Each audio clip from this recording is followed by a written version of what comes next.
네, 헬로알고에서는요 이번에 봄 학기 대개강이라는 주제로 설명회를 진행을 하려고 합니다. 그래서 부제로 코딩을 공부하려는 학생들 왜 정보올림피아드에 도전을 해야 될까라는 주제로 오늘 설명회를 진행을 해보려고 하는데요. 사실은 이제 오늘 설명회 들으시는 분들도 계시겠지만은 저희가 이전에 지난주 일요일이었죠. 지난주 일요일 날은 좀 더 정보올림피아드에 그런 심화된 내용들을 바탕으로 해서 설명회를 진행을 했었습니다. 그래서 오늘도 사실 끝에 보시면은 정보올림피아드라는 내용이 들어가 있잖아요. 들으시면서 궁금하신 점이 있으신 경우에는 오늘 설명회 다 듣고 학원으로 문의를 주시는 것도 중요하지만은 또 한번 일요일 날 있었던 설명회를 들어보시면 좋을 것 같습니다. 설명회는 여기 위에 제가 링크로 올려놓을 예정이니까요. 네, 많이 참고해 주시면 좋을 것 같습니다. 네, 그러면 본격적으로 설명회를 진행해 보도록 하겠습니다. 네, 유튜브로 설명회를 진행하는 게 이제 두 번째인데요. 방금 말씀드렸던 지난주 일요일 날 정보올림피아드 설명회 이후로 이제 두 번째로 진행을 하는 것 같습니다. 근데요, 지난주 일요일 날 진행됐던 설명회에 열기가 굉장히 뜨거웠습니다. 오히려 저희는 깜짝 놀랐던 게 오프라인 설명회보다 훨씬 더 많은 학부모님들께서 참석을 해주셨어요. 물론 온라인이라서 조금 부담 없이 접근성이 좋게 이렇게 들으실 수도 있을 것 같지만은 역시나 요즘은 유튜브가 대세다라는 것을 다시 한번 느낄 수 있었습니다. 그래서 저희도요, 사실 이번에 이렇게 유튜브 설명회로 준비를 한 이유가 코로나 바이러스 때문에 이제 학부모님들께서 이렇게 사람이 많은 데를 이렇게 좀 오시기가 힘들 것 같아서 또 어제 그저께 또 눈이랑 날씨가 굉장히 추웠잖아요. 그래서 어떻게 하면은 저희가 가지고 있는 이런 전문적인 소프트웨어 교육에 대한 지식 그리고 좋은 생각들 어머님들께서 궁금해하시는 내용들 이런 부분들을 공유를 해드릴까 고민을 많이 했었습니다. 그러던 찰나에 예전부터 유튜브 채널을 이렇게 통해서 소통하고 좋은 정보들을 많이 제공해 드려야 되겠다라고 생각을 했는데요. 마침 이번에 이제 유튜브 설명회를 진행을 함으로써 본격적으로 헬로 알고도 유튜버로서 어머님 아버님들께 좋은 소프트웨어 교육 내용들을 전달을 해드리고자 합니다. 그래서 오늘 오신 김에요 빼먹지 마시고 구독하기 알람 설정 해주시면은 저희가 앞으로 주기적으로 소프트웨어 교육에 대한 좋은 내용들과 어머님 아버님들 그리고 또 학생이 궁금해할 만한 내용들 저희가 빠르게 전달을 해드릴 수 있도록 노력을 해보도록 하겠습니다.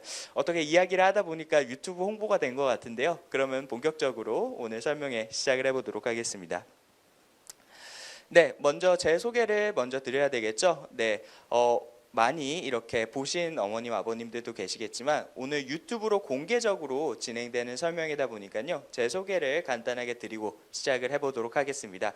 네, 저는 헬로알고 잠실교육센터에서 원장을 맡고 있고요. 그 이전에는 이제 서울대학교 물론 지금도 병행을 하고 있습니다만 네, 서울대학교 안에서 소프트웨어 교육 스타트업 코드윙즈의 대표를 맡고 있는 배민성입니다. 반갑습니다. 네, 그래서 이제 보통 이렇게 제가 설명회 전에 이렇게 소개를 드리면은 정말 우레와박 같은 박수 소리가 나오는데요. 오늘 사실 앞에서 카메라를 이렇게 보고서 아무도 없는 공간에서 물론 스태프분들이 있기는 하지만은 아무도 없는 공간에서 하니까 제가 설명회를 참 많이 했음에도 항상 좀 어색한 것 같습니다. 하지만 이런 부분들 어머님 아버님들께서 좀 양해해 주시면 좋을 것 같고요. 제가 오늘 또 최선을 다해서 좋은 내용들 전달을 해드릴 수 있도록 하겠습니다. 네, 그러면 먼저 헬로 알고 작년 합격 및 수상 실적에 대해서 먼저 말씀을 드릴 텐데요. 헬로 알고 소개를 드린다라고 생각을 해주시면 좋을 것 같습니다. 저희가 정말 많은 그런 이야기들을 들려드릴 게 많은데요. 그 중에서도 작년에 저희가 어떻게 해왔는지를 소개 드리는 게 가장 또 좋을 것 같아서 제가 맨 처음 순서로 이제 작년 수상 및 합격 실적을 간단하게 소개드리고 넘어가 보도록 하겠습니다. 네, 헬로 알고 정말 짧은 시간 안에 소프트웨어 교육의 패러다임을 바꿨다라고 제 스스로 자부할 정도로 정말 좋은 결과들을 많이 만들어냈습니다. 먼저 개원 10주 사실은 이제 저희가 개원한 지 이제 막 1년 되는 그런 시점이거든요. 작년 2월 16일 날 개원을 했는데 개원 10주 만에 정보올림피아드 에서 1차 대회 총 18명의 수상자를 배출을 하였고요. 각각 세부적으로 보면은 금상 1명, 은상 5명, 동상 9명, 장려상 3명의 수상자를 배출을 하였습니다. 단 10주 만에 이렇게 놀라운 결과를 만들어낼 수가 있었는데요. 더더욱 놀라운 사실은 이제 개원 5개월 되는 시점이었습니다. 이제 2월 16일 날 이제 개원을 해서 5월 4일 날 1차 대회가 있었고요. 그리고 2차 대회는 7월 20일 날 있었습니다. 개원 약 5개월 되는 시점이었는데요. 1차 대회보다 더 많은 학생들이 함께 헬로알고에서 준비를 해 주었습니다. 그래서 총 24명의 수상자를 배출을 하였고요. 은상 5명, 동상 7명, 장려상 12명의 각각 수상자를 배출을 하는 그런 좋은 결과를 만들어낼 수 있었습니다. 네, 그리고 이제 NYPC라고 하죠. 정보올림피아드만큼이나 요즘은 공신력이 있는 대회로서 오히려 정보올림피아드보다 더 치열하다라고까지 이야기를 하는 그런 대회인데요. NYPC 넥슨 청소년 프로그래밍 대회에서 본선 1명, 특별상 4명을 수상을 하였고요. 네, 그리고 요즘 좀 저학년 학부모님들의 최대 관심사 중에 하나입니다. 대학부설 소프트웨어 영재교육원 부문에서 한양대 소프트웨어 영재원 기초반에서 9명, 그리고 심화반에서 3명, 그리고 서울여대 정보보호영재원에서 마찬가지로 3명, 그리고 서울교대 소프트웨어 영재원에서 무려 24명의 합격생을 배출을 함으로써 작년에만 대학부설 소프트웨어 영재원에서 39명의 합격생을 배출을 할 수가 있었습니다. 정말 단기간에 저희가 개원한 지 1년 채 되지 않은 그런 시점에서 이렇게 많은 결과를 만들어낼 수가 있었고요. 또 우리나라뿐만이 아니라 이제 저희가 유학생들 또 해외 이렇게 대학을 이렇게 가고 진학하고자 하는 학생들에게는 또 미국 정보올림피아드라는 대회가 있습니다. 한국에 한국 정보올림피아드가 있듯이 미국에는 미국 정보올림피아드가 있는데요. 미국 정보올림피아드 12월, 1월, 2월, 3월 이렇게 총 4번의 시험을 보게 됩니다. 이 실적은요. 올해 정확히는 이제 작년이 되겠네요. 작년 12월 첫 번째 시험에서만 골드 등급 2명, 실버 등급 1명, 브론즈 등급 3명의 그런 합격생을 배출을 할 수가 있었습니다. 저희가 이렇게 짧은 기간에 정말 전 세계의 그런 대회들, 또 국내에서는 정보올림피아드부터 영재교육원까지 이렇게 단기간에 좋은 실적을 만들어낼 수 있었던 이유는요. 제가 가지고 있는 또 저희 헬로알고가 가지고 있는 그런 교육의 전문성과 진정성 때문이기도 하지만은요. 또 제가 바로 뒤에서 설명드릴 정말 국내 최고 수준의 그런 멘토들, 선생님들과 함께 할 수 있었기 때문이라고 생각을 합니다. 그럼 이어서 저희 헬로알고의 자랑이라고 할 수 있죠. 네, 사실 저보다 더 이렇게 자랑을 해야 되는 그런 친구들인데요. 네, 대한민국 최고의 컴퓨터 영재들과 함께 헬로알고는 교육을 진행을 하고 있습니다. 어떤 멘토들이 지금 헬로알고에서 학생들을 지도하고 있는지 간단하게 소개드리겠습니다. 네, 먼저 홍성기 연구소장입니다. 홍성기 연구소장은 이제 알고리즘 교육 컨텐츠 개발을 총괄을 하고 있고요. 이제 서울과학고를 졸업을 하고 서울대학교 컴퓨터공학과에 진학을 한 후에 이제 컴퓨터공학과 내 알고리즘 연구소에서 석사 과정을 마쳤습니다. 본인이 정보올림피아드, 미국 정보올림피아드에서 좋은 결과를 만들어낸 것뿐만 아니라 이제 본인의 제자들 역시 마찬가지로 다양한 분야에서 좋은 결과를 만들어내고 있고요. 그러한 교육적인 노하우를 헬로알고의 교육 컨텐츠에 그대로 담았다. 이렇게 이해를 해주시면 좋을 것 같습니다. 네, 그 다음으로 박민수 멘토입니다. 박민수 멘토는 고려대학교 사이버국방학과 출신 멘토이고요. 이제 경기과학고를 졸업을 하고 이제 정보올림피아드 전국대회 고등부 은상 그리고 국가대표 문제출제위원 조교로서 활동을 한 실력 있는 멘토입니다. 네, 다음으로 김영규 멘토입니다. 김영규 멘토는 서울과학고를 졸업을 하고 서울대학교 전기정보공학부 출신 멘토입니다. 정보올림피아드 전국대회 고등부 은상을 수상한 멘토입니다.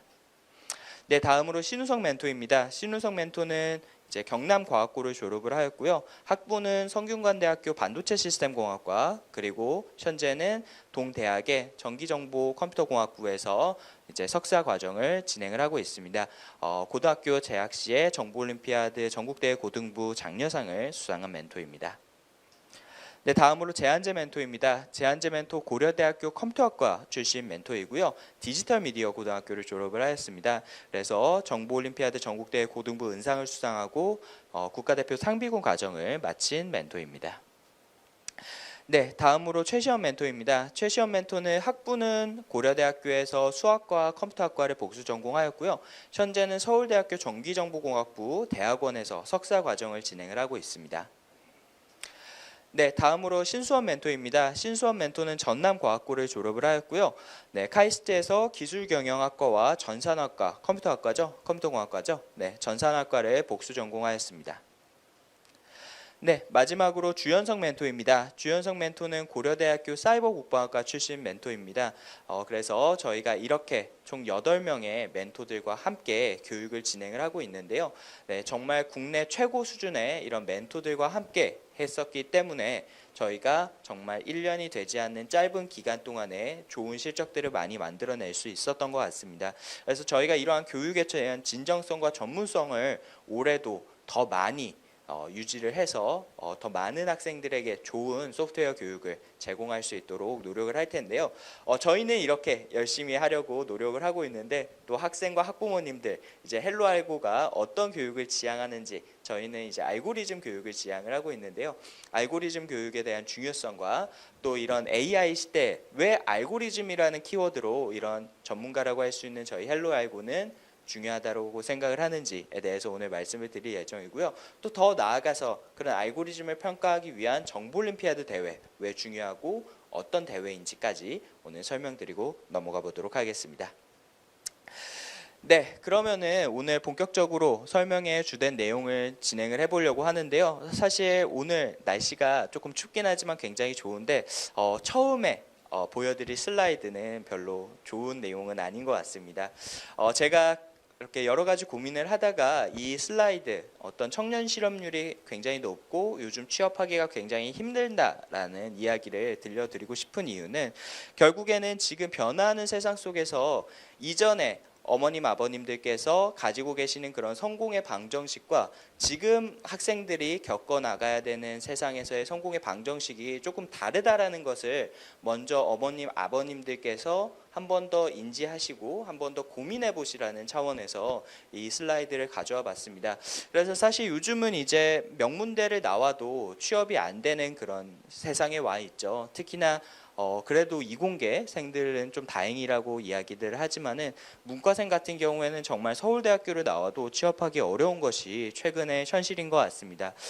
또 이렇게 이제 취업의 문이 높아지다 보니까 이제 이런 기사들 어머님 아버님들께서 종종 보실 텐데요. 제목이 10만 명 몰린 주말 취업 전쟁 어디든 붙기만 해라 이렇게 나와 있습니다. 그리고 아래 사진을 보시면은요. 이제 무슨 수능 시험장의 그런 모습을 보시는 것 같죠? 네. 위에 현수막을 보시면은 삼성 직무적성 검사 고사장이라고 되어 있습니다. 이제 G사트라고 보통 표현을 많이 하죠. 이렇게 정말 구름 같은 인파가 주말에 모여서 이제 삼성에 취업하기 위한 그런 그룹에서의 인적성 검사를 진행을 하고 있는데요. 그렇다 보니까 어떻게 하면은 조금 더 내가 원하는 직장 또 좋은 일자리를 구할 수 있을까가 요즘 사실 청년들에게는 또 제 주변을 봐도 그런 것 같아요. 최대의 관심사가 아닐까 싶습니다. 그래서 어머님 아버님들께서도 이제 조금 그런 부분들을 변화를 느끼시고 이제 학생들의 미래를 생각을 하시면서 요즘 소프트웨어 교육에 대한 관심을 또 가지고 계신 것 같은데요. 사실은 이러한 어려운 취업 환경 속에서 전혀 다른 세상이 펼쳐지고 있는 그런 곳이 있습니다. 바로 제가 앞에서 방금 힌트 드렸었죠. 바로 소프트웨어와 관련된 그런 직군 그리고 그런 기업들의 이야기라고 할 수 있겠는데요. 다들 잘 아시겠지만은 실리콘밸리 연봉이 높기로 유명합니다. 근데 단순히 연봉만 높은 것이 아니라요. 채용도 또 정말 많이 한다라는 게 굉장히 흥미로운 점이 아닐까 싶은데요. 높은 연봉을 주면서도 많은 채용을 진행하는 이유는 그만큼 전 세계의 어떤 소프트웨어의 블랙홀이라고 할 수 있는 실리콘밸리에서 끊임없이 소프트웨어와 관련된 인재에 대한 수요 그리고 더 나아가서 그냥 단순히 우리가 3D 업종이라고 하는 단순 코더들이 아니라 정말 알고리즘적인 역량을 기반으로 프로그램을 설계하고 그리고 아키텍처를 설계하고 데이터베이스를 설계할 수 있는 이런 어떻게 보면 건축가의 그런 역할을 할 수 있는 전문화된 디벨로퍼에 대한 수요가 끊임없이 등장을 하고 있습니다. 그래서 기사를 제가 하나 가져와 봤는데요. 실리콘밸리 인재 채용 전쟁에서 페이스북 연봉 2.6억 원, 구글 2.1억 원. 네, 정말 이게 놀랍게도 초봉입니다, 여러분들. 네, 그래서 우리나라에서는 정말 이런 연봉 받기 위해서는 뭐 전문직에 경력도 10년 20년 이상 이렇게 이사급으로 올라가도 사실 이런 연봉을 받기가 어려운데 실리콘밸리에서는 이렇게 주고서라도 인재들을 못 데려가서 안달이라는 거죠. 네, 그래서 지금 이런 전혀 딴 세상이 펼쳐지고 있는 세상이 있다라는 점. 그리고 비단 이게 먼 실리콘밸리의 이야기는 아닙니다. 우리나라에서도요. 이제 정말 IT에 대한 그런 수요가 폭발적으로 증가를 하고 있고 4차 산업혁명이라는 그런 키워드가 화두가 되면서 이제 우리나라에서도 고액의 연봉, 네이버나 카카오 이런 IT 기업들 같은 경우에는요. 이제 더 이상 그런 대기업들 못지않은 그런 연봉을 또는 더 높은 연봉을 주면서 그런 개발자들을 이렇게 유치하려고 하고 있습니다. 그래서 여기 보시면 입도선매라는 단어가 있는데요. 요즘에 소프트웨어 인재 또는 소프트웨어와 관련된 HR 시장에서의 가장 큰 키워드가 바로 이런 입도선매인 것 같아요. 정말 수요가 증가함에 따라서 교육기관들도 많이 늘어나고 있지만은 그런 수요를 제대로 흡수를 하지는 못하고 있는 상황인데요. 네, 그래서 이러한 전혀 딴 세상이 펼쳐지고 있는데 과연 학부모님들께서는 어떤 방향으로 소프트웨어 교육을 바라보고 계신지 제가 여쭤보고 싶습니다. 그래서 제가 이 다음 순서로 준비를 한 거는요. 짤막하게 소프트웨어 교육에 대한 어떤 단계가 있고 또 어떤 방향성, 어떤 시야를 가지고 교육을 진행을 해야 되는지에 대해서 한번 소개를 드려보고자 합니다. 그래서 엄마가 알아야 준비를 할 수 있다. 소프트웨어 교육에 대한 올바른 이해라는 주제를 가지고 짧게 소개 드리도록 하겠습니다. 네, 제가 소프트웨어 교육의 단계라고 해서 이렇게 세 가지를 가져와 봤는데요. 사실 뭐 설명회를 많이 들으신 학부모님들께서는 제가 항상 소프트웨어 교육에 대한 이야기를 드릴 때 이 세 가지를 말씀을 드린다라는 거 잘 알고 계신 분들도 계실 겁니다. 저는 제 나름대로 이렇게 소프트웨어 교육에 대해서 세 가지 단계로 정의를 하고 있는데요. 첫 번째, 어머님들께서 사실 가장 익숙해 하실 만한 그런 주제입니다. 블록 코딩과 메이커 교육, 우리가 보통 이렇게 스크래치나 엔트리와 같은 블록을 쌓아서 프로그래밍을 하는 것, 블록 코딩이라고 하고요. 또 거기와 연결해서 학생들이 좀 쉽고 재밌게 이렇게 학습을 할 수 있도록 메이커 교육을 또 함께 많이 진행을 하죠. 로봇 만들기라든지 레고라든지 아니면은 드론, 자율주행 자동차 를 이렇게 모형으로 만들어 본다든지 이런 메이커 교육들이 이제 소프트웨어 교육의 가장 첫 번째 기초 단계라고 할 수 있겠고요. 이제 여기서 조금 소프트웨어 교육을 잘 받아들이고 또 재밌어하는 친구들 같은 경우에는 학생들 그리고 또 어머님 아버님들이 자연스럽게 프로그래밍 언어로 관심을 가지시게 됩니다. 그래서 프로그래밍 언어는 뭐 보통 C 언어나 자바, 파이썬 이런 프로그래밍 언어를 많이 학습을 하게 되는데요. 사실은 프로그래밍 언어 학습만 하더라도 우리가 기본적으로 개발자로서 취업을 하는 데는 크게 어려움은 없을 겁니다. 근데 아까 말씀드렸던 것처럼요. 개발자, 특히나 이런 실리콘밸리라든지 우리나라 IT 기업에서 원하는 진짜 인재, 진짜 개발자는요. 바로 알고리즘적인 역량을 가지고 있는 그런 개발자라고 할 수가 있겠는데요. 앞에서 설명드렸던 것처럼 예전의 개발자들, 특히나 우리나라에서 어머님들, 아버님들 기억하실지 모르겠지만 개발자라고 하면은 3D 업종으로 그런 분류가 되는 그런 경우가 굉장히 많았었는데요. 이제는 전혀 달라졌습니다. 3D 업종이라고 불리는 그런 개발자들은 사실 프로그래밍 언어만 학습을 한 단순 개발자들이라고 할 수 있겠고요.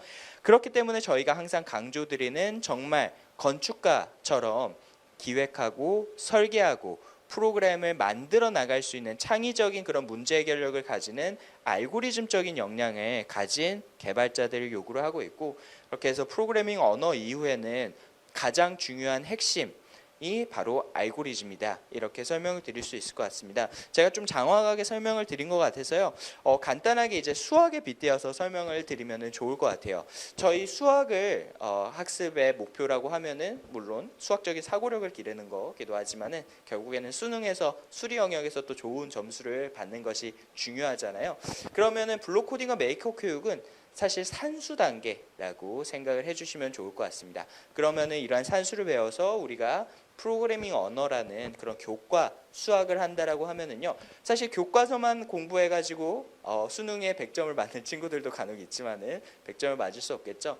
수능 수리 영역에서 요구하는 종합적인 문제 해결력, 그런 사고력을 기르기 위해서 이렇게 알고리즘이 중요하다.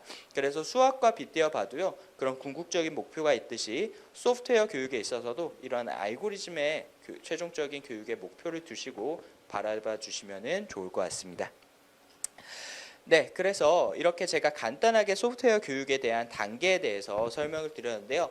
어머님들께서 사실 뭐 알고리즘부터 그러면은 시작을 하는 게 좋느냐라고 했을 때 사실은 각각의 교육의 단계가 있고 또 프로그래밍 언어를 배워야지 또 알고리즘이라는 부분도 쉽게 받아들일 수 있기 때문에 지금 여러분들 시청하시는 학부모님들의 자녀가 어떤 단계인지 또 어떤 교육이 필요한지에 대해서 한번 다 같이 고민을 해보는 시간을 가지면 좋을 것 같습니다.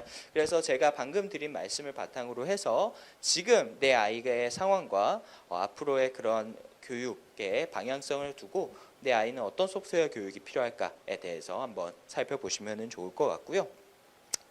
네, 그러면 이러한 방향성이 정해졌다라고 했을 때 가장 어머님들께서 아버님들께서 첫 번째로 고민하시는 부분 바로 진학에 대한 내용이라고 할 수 있겠죠.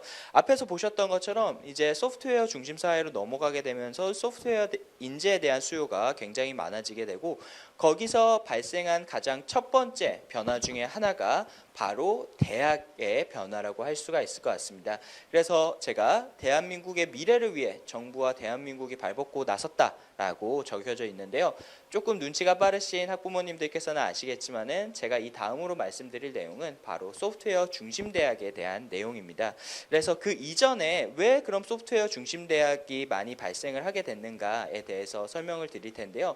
먼저 인공지능 시대로 지금 접어들고 있습니다. 그래서 이러한 인공지능의 인재를 만들어내기 위해서 보시는 것처럼 초등부터 단계별 AI 기본 계획을 만든다라고 되어 있는데요. 저희가 이거 얼마 전에 사실 뉴스레터로 보내드렸습니다. 그래서 뉴스레터의 내용을 이렇게 자세히 보시면은요, 이제 초등부터 AI 기본 계획을 만든다라고 나와 있지만 기사에 어떤 내용이 중요하냐면은 사실 초중고에서 진행하는 그런 교과만으로는 이런 AI 인재를 길러내기 힘들다. 그래서 소프트웨어 중심 대학에 대한 확대와 그런 어떤 전문화된 그런 AI 인재가 필요하다라는 것을 이제 기사에서 재차 강조를 하고 있는데요. 그러한 맥락에서 사실 이제 서울대학교 교수님이시죠. 윤석로 교수님이 이번에 이제 장병규 위원장 이후로 이제 4차 산업혁명 위원장으로 발탁이 되셨습니다. 윤석로 교수 같은 경우에는 서울대 전기정보공학부 출신 이제 교수님이신데요. 지금 서울대 전기정보공학부에서 활동하고 계신 교수님이신데요.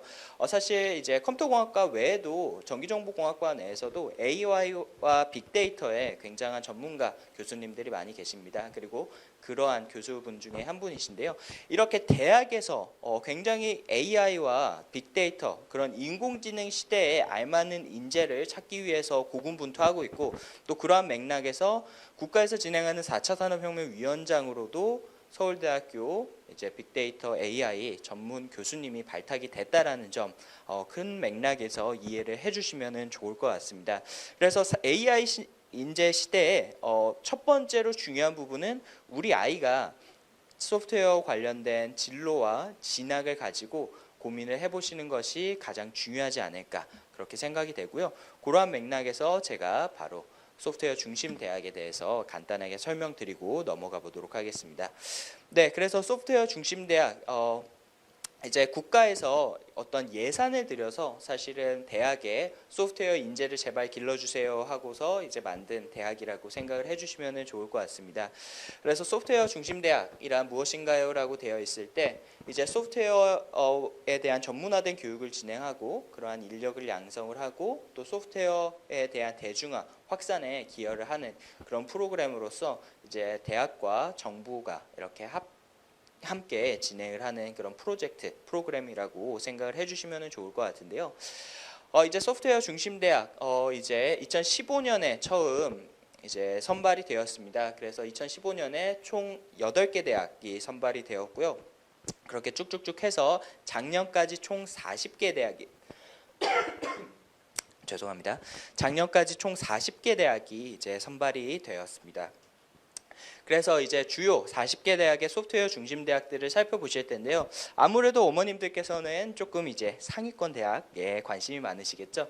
그래서 인서울 상위권 대학들 중에서 이제 소프트웨어 중심 대학 모든 대학이 소프트웨어 중심 대학으로 운영되는 것은 아닙니다. 뭐 서울대학교라든지 연대 같은 경우에는 사실 소프트웨어에 대한 그런 투자를 굉장히 많이 하지만은 소프트웨어 중심 대학으로 운영되고 있지는 않거든요. 그래서 어떤 대학들이 있는지 간단하게 한번 살펴볼 텐데요.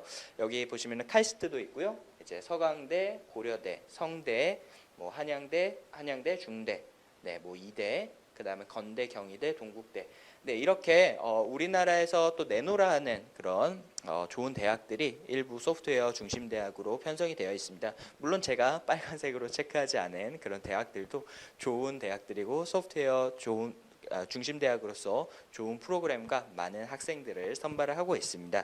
그래서 이렇게 소프트웨어 중심 대학들이 점점 늘어나고 있는데요.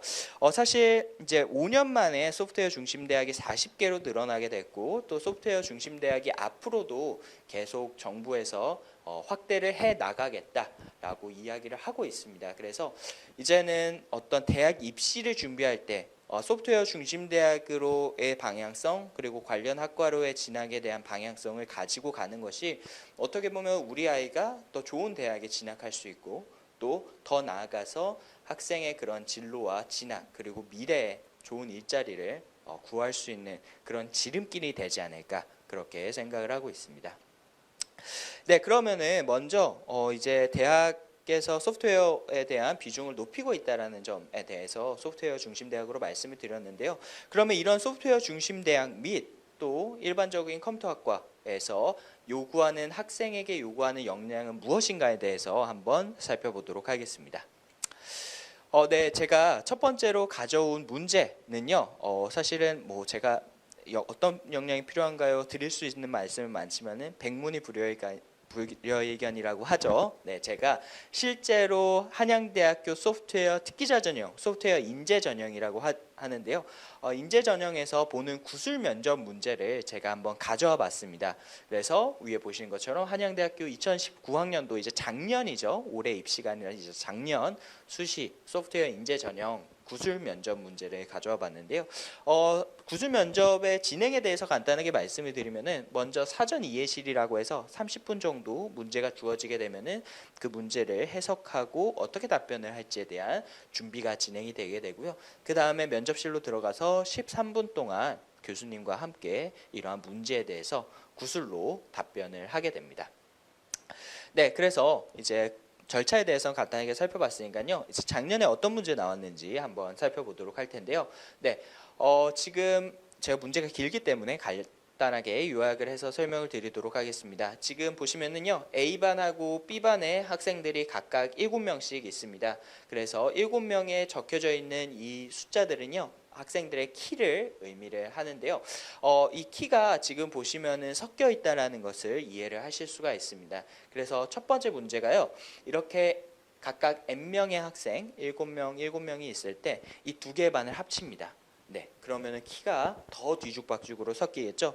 그러한 상황에서 어떻게 하면은 효율적으로 키가 작은 학생들부터 큰 학생들까지 구분하고 나열할 수 있을지에 대해서 설명하라, 이렇게 논하여라 이런 문제였는데요. 뭐 여러 가지 방법이 있을 수 있을 것 같아요. A반하고 B반을 각각 정렬한 후에 합치는 방법이 있을 수도 있고요. 뭐 정답이라고는 말씀은 안 드렸습니다. 또는 합친 다음에 정렬을 하는 방법도 있겠죠.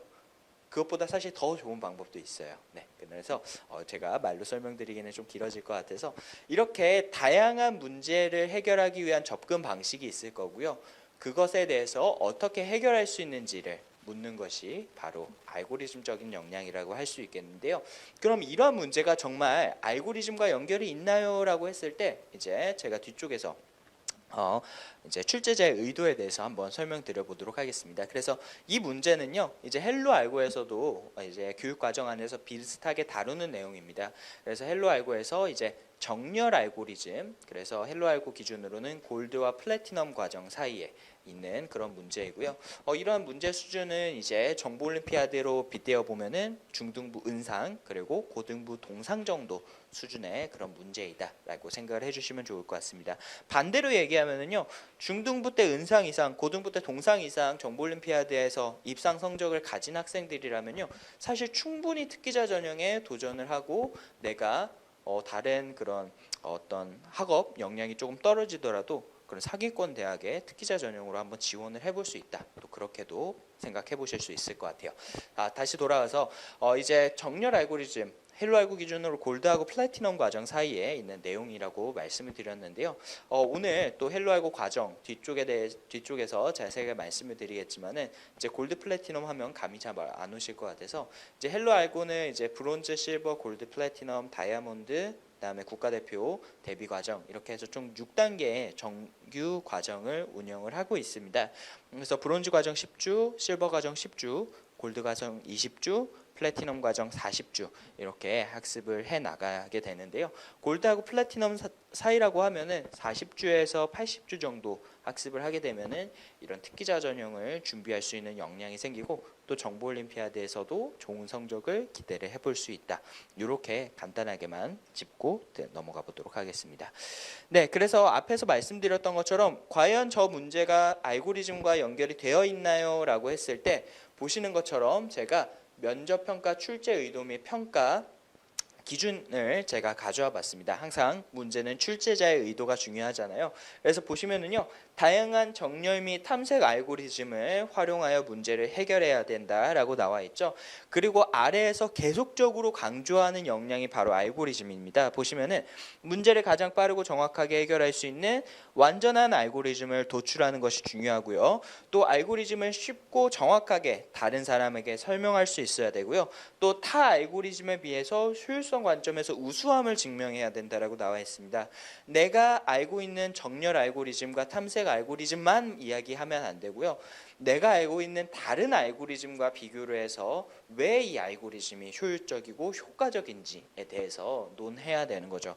그래서 이러한 역량은요, 사실 특정 알고리즘만 알면 안 되고 알고리즘의 전반적인 복합적인 내용을 잘 알아야지 또 구술 면접에서 잘 대응을 할 수가 있게 됩니다. 그래서 보시는 것처럼 대학에서 특기자 전형에서 이렇게 학생을 선발할 때 중요하게 보는 역량 바로 알고리즘이라는 거 한번 체크해 보실 수 있었을 것 같고요. 또 기업에서 원하는 소프트웨어 역량은 무엇인지에 대해서도 한번 살펴보도록 하겠습니다. 이제 대학의 이야기를 마치고 기업으로 넘어가 보도록 할 텐데요. 사실 기업의 이야기도 크게 다르지 않습니다. 아까도 말씀드렸던 것처럼 이제는 단순히 코딩만 진행하는 단순 코더를 원하는 것이 아니라 정말 프로그램을 설계하고 문제를 해결할 수 있는 그런 디벨로퍼, 그런 알고리즘적인 역량을 가진 인재를 뽑고자 하는데요. 이제 구글 같은 경우가 대표적인 케이스라고 보시면 좋을 것 같습니다. 그래서 구글 같은 경우에는 킥스타트라는 프로그램을 상시 운영을 하고 있고요. 이 킥스타트 프로그램은 알고리즘 컴피티션입니다. 알고리즘 대회라고 보시면 될 것 같고요. 이 대회, 테스트를 통과를 하게 되면은요, 면접 없이 서류 없이 바로 면접으로 진행을 할 수가 있게 됩니다. 그래서 개발자들 같은 경우에는 이렇게 어떤 레주메 이런 부분들을 제출하지 않고 나의 알고리즘적인 역량을 통해서 테스트를 통과하고 바로 그와 관련된 직무의 인터뷰를 보러 가게 되는데요. 네, 삼성 같은 경우에는요, 이제 앞에서 보셨던 것처럼 경쟁이 굉장히 치열하잖아요. 근데 삼성 같은 경우에는 G사트를 보지 않는 영역이 한 군데 있습니다. 정확히는 두 군데인데요. 이제 한 군데가 바로 소프트웨어 관련된 직군을 선발할 때, 두 번째가 디자인 관련 직군을 선발할 때입니다. 그래서 그 중에서도 뭐 디자인 관련된 직군은 사실 채용 규모가 많지 않으니까요. 특히나 요즘 그런 취업 준비생들 사이에서 이슈가 되는 것 중에 삼성의 소프트웨어 개발 직군으로 가게 되면은 몇십 대 1, 몇백 대 1의 경쟁률인 GSAT를 보지 않더라도 바로 이렇게 채용 프로세스로 넘어갈 수 있다라는 점이 이제 굉장히 중요한 부분인 것 같습니다. 그래서 삼성 같은 경우에도 결국에는 어떤 역량을 객관적으로 평가하기 위해서 이런 소프트웨어와 관련된 직군의 이런 인재를 선발을 할 때 알고리즘 평가를 본다라는 것 꼭 기억을 해두시면 좋을 것 같고요. 이제 삼성전자 그러면 소프트웨어 역량 테스트의 기출 문제를 한번 살펴보도록 하겠습니다. 네, 문제가 굉장히 길게 나와 있는데요. 간략하게 요약을 해서 설명을 드리면은 이렇게 테트리스 도미노가 5가지 종류가 있습니다. 그러면은 어떤 알고리즘을 사용해서 어떤 로직을 사용해서 테트리스를 쌓아 나가야지 이러한 테트리스가 계속 쌓이지 않고 이렇게 부셔뜨리면서 계속 우리가 테트리스를 할 수 있을까라는 그런 로직을 구현하는 것이 문제였고요. 이 문제는 이제 DFS, 깊이 우선 탐색이라는 알고리즘을 활용을 해서 풀 수 있습니다. 헬로 알고 기준으로는 이제 골드 과정에서 다루는 내용이고요. 정보올림피아드 전국대 중등부 동상 정도 수준의 문제라고 보시면 될 것 같습니다. 제가 앞에서 이제 소프트웨어 특기자 전형에 대한 이야기를 말씀을 드리면서 정보올림피아드에서 어느 정도 받으면은 이 정도 준비할 수 있습니다라고 제가 말씀을 드렸는데요. 여기 보시는 것처럼 우리 아이가 앞으로 취업 전선에 뛰어들게 될 때 우리 아이가 만약에 어렸을 때부터 이러한 알고리즘 역량을 쌓아서 중등부 동상 정도를 수상할 수 있는 역량이 만들어진다라고 하면은요. 이 친구는 사실 지금 취업에서 경쟁을 하고 있는 그런 어떤 소프트웨어 개발 직군에서 가지고 있는 또 필요로 하는 그런 알고리즘 역량을 일정 부분 충분히 보유를 하고 있다라고 생각을 하셔도 좋을 것 같아요. 그래서 어떻게 보면 미리 준비를 하는 거죠. 우리가 어렸을 때 영어를 잘해서 나중에 취업 시장에서 많이 쓰이는 토익이나 토플 이런 부분들을 좀 여유 있게 준비하고 나만의 무기를 만들어 나갈 수 있듯이 이제 소프트웨어 시대 그리고 AI 시대에서는요. 이러한 알고리즘 역량을 미리 배양을 해두는 것이 보시는 것처럼 나중에 취업 시장까지 연결이 된다라고 이해를 해주시면 좋을 것 같습니다. 한 가지 제가 예시 문제를 더 가져와 봤는데요. 이제 카카오에서 진행하는 그런 카카오 블라인드 채용이죠. 작년부터 시행이 됐었는데 블라인드 채용 굉장히 저도 흥미롭게 결과를 지켜봤었던 기억이 있습니다. 그래서 이 블라인드 채용은 이제 단계별로 다양한 문제들이 있는데요. 첫 번째 문제를 제가 가져와 봤어요. 물론 첫 번째 문제이기 때문에 문제 난이도가 상대적으로 좀 쉬운 부분은 있지만은요. 그래도 이것조차도 풀지 못하는 그런 아직도 우리나라의 개발자들이 많이 있다는 거죠. 반대로 이걸 풀 수 있는 역량이 있다면은 학생이지만은 굉장히 소프트웨어적인 역량이 잘 갖춰져 있다 이렇게 말씀을 드릴 수도 있을 것 같은데요. 비밀 지도라는 문제이고요. 보시면은 이진법으로 이렇게 퍼즐에 표기가 되어 있습니다. 그래서 파란색이 1이고 흰색이 0일 때 01, 001 그래서 10진수로 바꾸면 9 이렇게 해서 이렇게 블럭이 총 5줄이 10개 이렇게 준비가 되어 있는데요. 이렇게 두 개의 퍼즐을 합쳤을 때 나오는 이진수는 어떤 숫자를 의미를 하는가라는 그런 문제입니다. 이 문제를 보고요. 저는 처음에 되게 깜짝 놀랐어요. 왜냐하면은 너무 쉽기 때문이죠. 네, 그래서 이 문제는 비트 연산과 배열 알고리즘을 활용하면 쉽게 풀 수 있는 문제였고요. 헬로 알고 기준으로 실버 과정을 마친 학생이라면 충분히 풀 수 있는 문제였습니다. 실버 과정이라고 하면은 얼마나 학습을 하면 되죠? 브론즈 10주, 실버 10주. 네, 그래서 총 20주 정도 학습을 하게 되면은 이런 카카오 블라인드 채용에 나오는 문제들도 일부 소화를 할 수가 있다라는 그런 부분입니다. 네, 그래서 지금까지 쭉 제가 대학과 기업에 대해서 어떤 역량을 필요로 하는지 보여드렸는데요. 앞에서 서두에서도 말씀드렸던 것처럼 결국에 요즘에 가장 큰 화두는 AI 인공지능, 파괴적 혁신의 4차 산업혁명 시대라고 말씀드릴 수 있을 것 같습니다. 근데 이러한 4차 산업혁명 시대 속에서 대학이 또 기업이 어떤 역량을 중요하게 생각한다라고 말씀을 드렸었죠. 문제를 직접 보셔서 아시겠지만은 바로 진학과 취업 모두 다 관통하는 키워드, 바로 알고리즘입니다.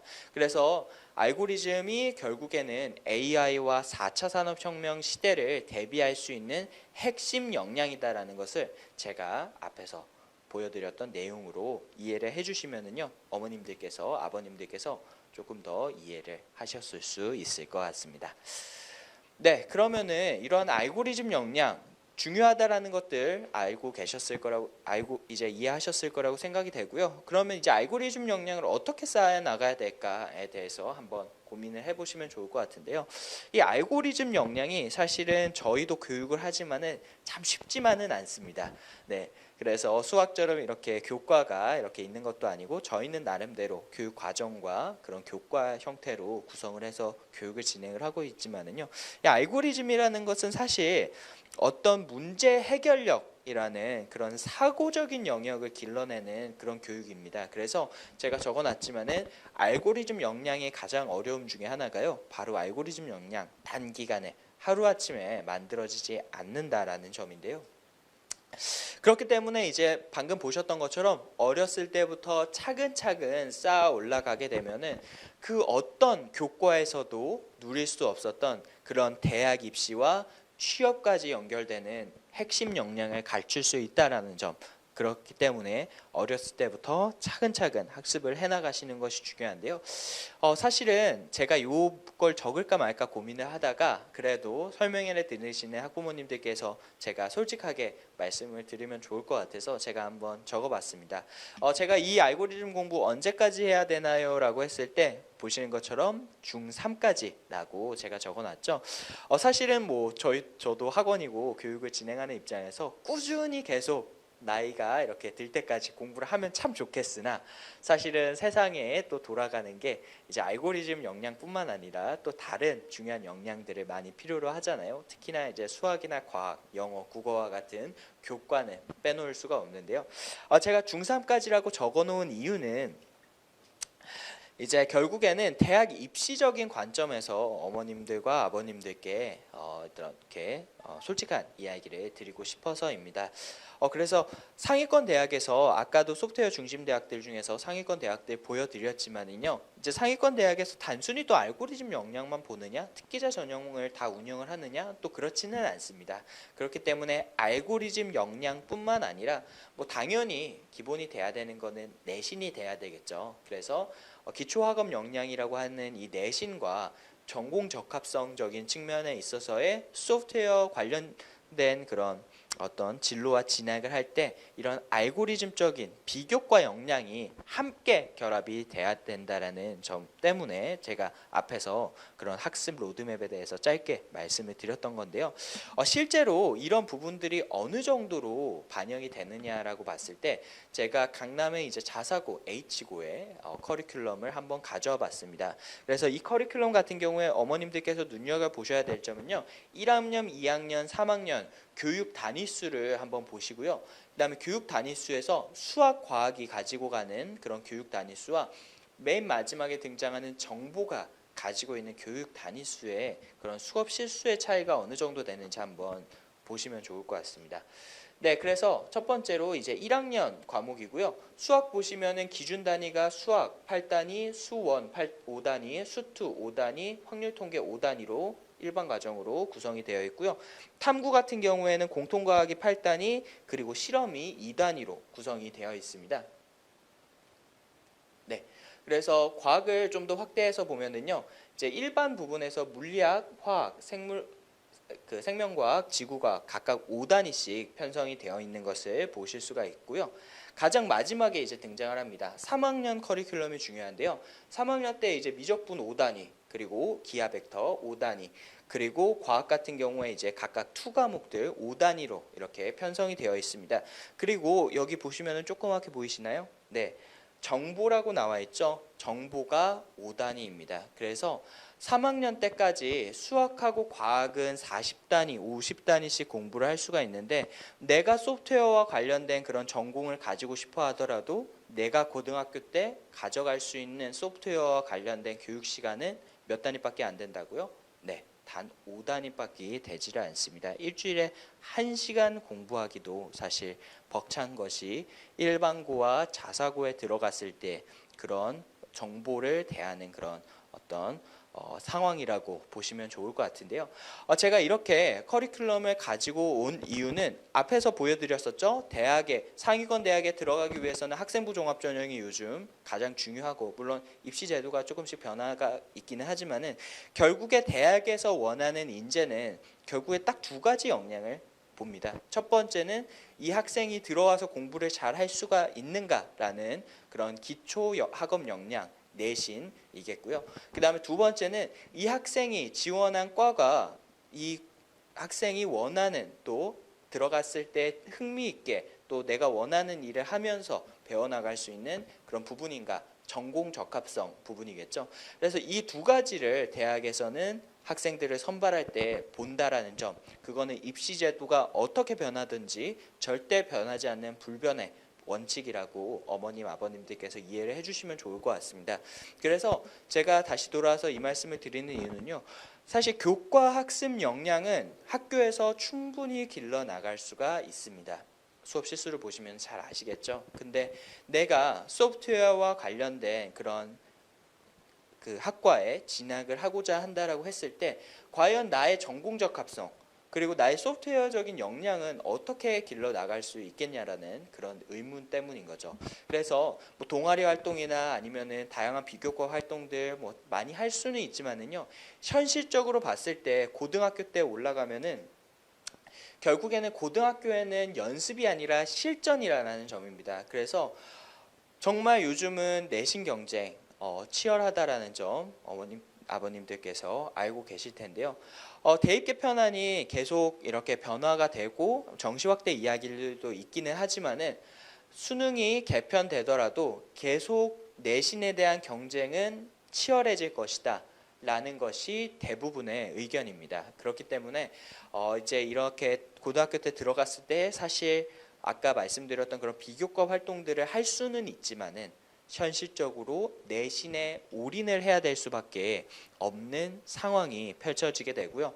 그렇기 때문에 앞에서도 계속 말씀드렸던 것처럼 그런 비교과 역량, 나의 알고리즘, 소프트웨어 역량은 언제 만들 수 있느냐라고 했을 때 결국에는 중학교 3학년 때까지 만들어야 된다라는 점을 제가 쭉 설명을 드리게 됐습니다.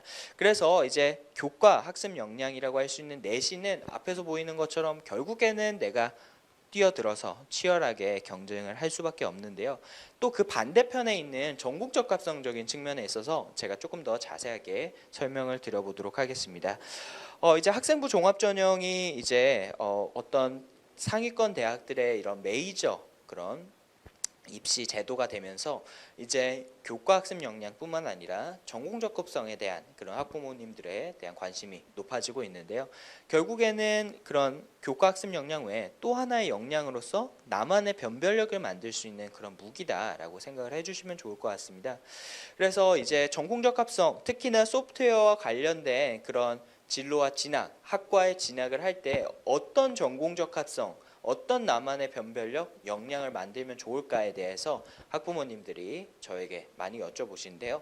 저희는 이 인터뷰로 가름을 할 수 있을 것 같습니다. 그래서 서정현 서강대 교수, 소프트웨어 중심대학 협회장이신데요. 이제 이런 인터뷰를 진행을 했습니다. 면접에서 학생들에게 문제를 제시하고 해결하는 과정을 평가한다. 즉 문제 해결 접근 능력으로 논리적 사고력과 창의성을 평가한다라고 되어 있습니다.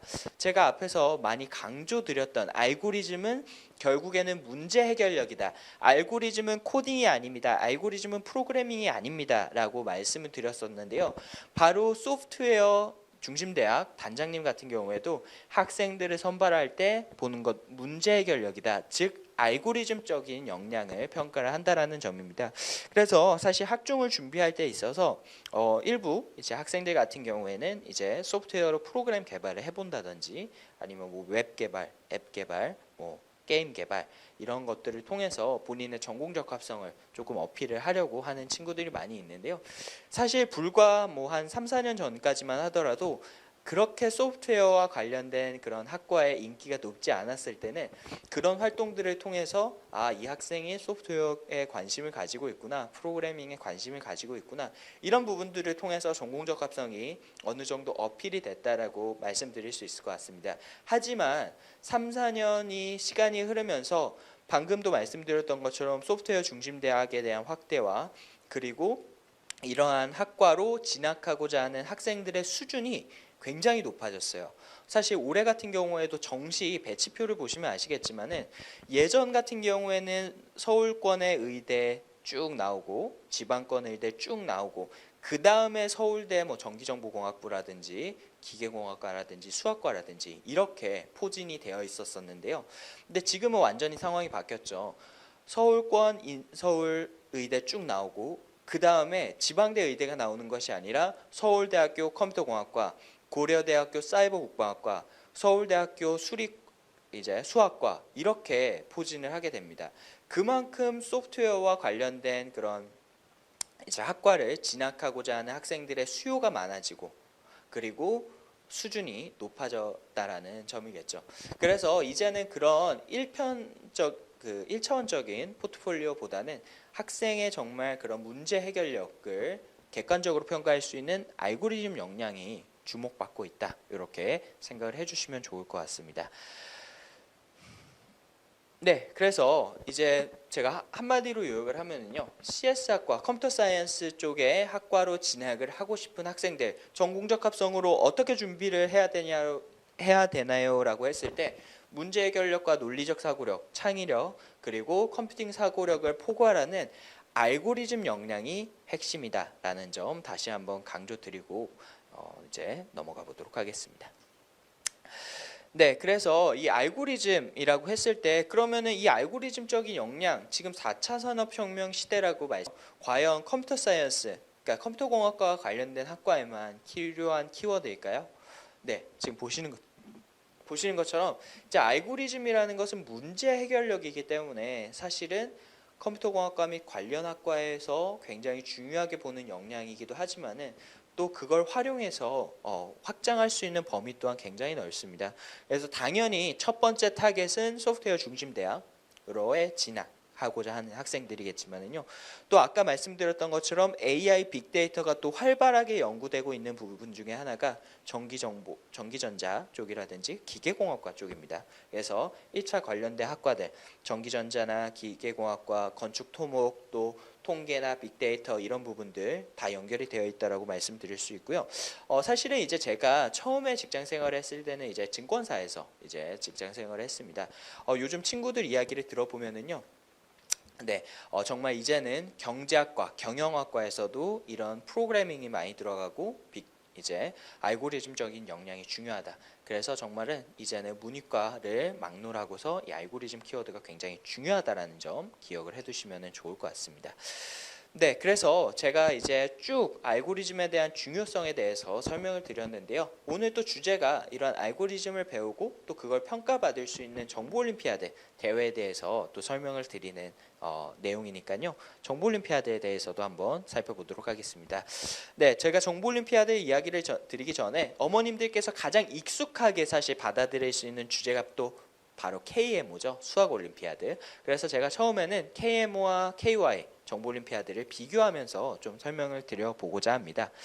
네, 그래서 수학 관련된 주요 경시대회, 뭐 저보다 어머님들께서 더 잘 아실 것 같아요. 당연히 이제 한국 수학올림피아드 KMO가 있고요. 그 다음에 성대경시, 그 다음에 뭐 KMC 이렇게 KMO로 가는 과정에 많은 경시대회들이 있는데요. 먼저 수학올림피아드에 대해서 간단하게 살펴보면요. 이제 수학 올림피아드 왜 보느냐라고 했을 때 요즘 가장 뜨거운 화두는 바로 영재가고 입시를 위한 성공의 핵심 요소라고 할 수가 있겠죠. 그래서 이러한 부분들을 뭐 수학 올림피아드에서 어느 정도 상을 받으면은 사실 영재고 어느 정도 갈 수가 있다. 이런 부분들 때문에 이제 수학 올림피아드를 많이 준비를 하시고요. 또 영재가고 들어가서도 또 수학에 대한 그런 비중이 굉장히 높고 수학에 대한 난이도가 굉장히 높기 때문에 이제 KMO를 준비를 자연스럽게 하시는 것 같습니다. 근데 이러한 KMO 사실 공부를 할 때는 좋죠.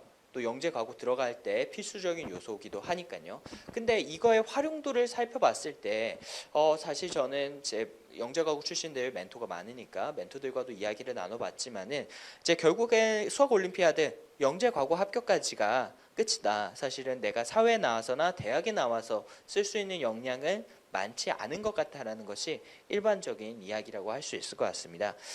네, 그리고 준비 과정 또한 사실은 쉽지는 않죠. 보시면은 초등학교 보통 3, 4학년 때부터 초등 수학 심화, 중등 수학, 고등 수학 심화, 그리고 이제 네 가지 파트라고 할 대수, 기하, 정수, 조합에 들어갈 수 있는 1000명 안에 들어갈 수 있는 그런 영예가 주어지게 됩니다. 이제 주 3회 3년 6개월을 공부를 하더라도 영재 과고를 들어갈 수 있는 것이 보장이 되느냐? 절대 아니다라는 그런 말씀을 드리고 싶은 겁니다. 그래서 KMO 같은 경우에는 준비 과정도 굉장히 힘든 반면에 뭐 영재 과고를 들어가면 좋겠지만 그것도 쉽지 않고 또 들어가서 공부를 하고 나중에 사회에 나와서라도 활용할 수 있는 부분이 크지 않다는 점인데요.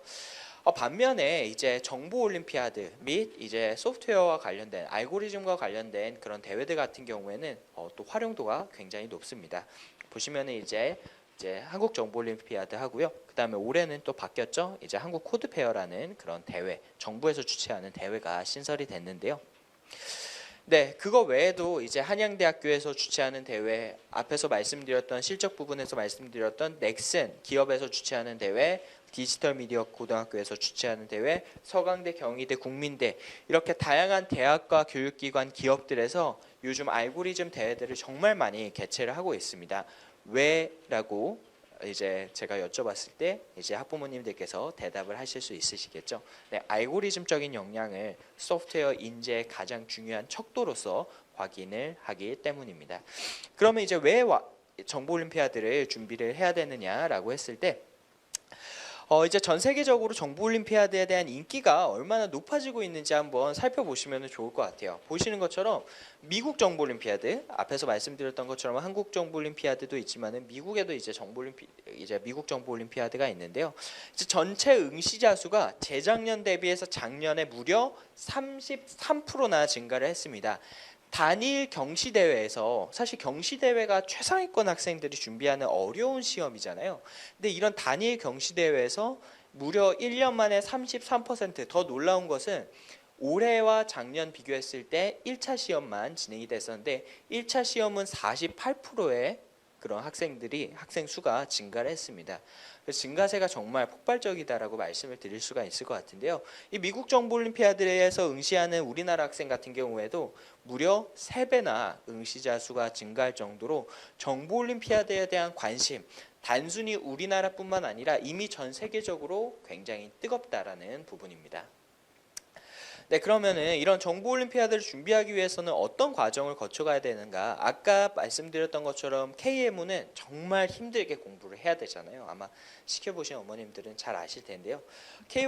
KOI 한국 정보 올림피아드 같은 경우에는 헬로 알고 기준으로 했을 때 이제 일주일에 2시간 반 주 1회 커리큘럼입니다. 저희는 헬로 알고는 일주일에 한 번 2시간 반 커리큘럼이고요. 이를 통해서 초등은 6개월 정도, 중등은 12개월, 1년 정도, 고등은 20개월 정도 학습을 하게 되면은 전국대회 진출하고 입상을 할 수 있는 그런 역량이 갖춰지게 됩니다.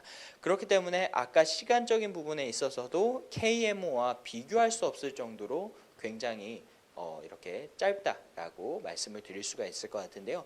하지만 그 효과는 굉장히 지대하다라고 말씀을 드릴 수 있을 것 같습니다. 첫 번째로요. 대학부설 소프트웨어 영재교육원 합격을 위한 필수 역량 중에 하나다라고 말씀을 드릴 수 있을 것 같습니다.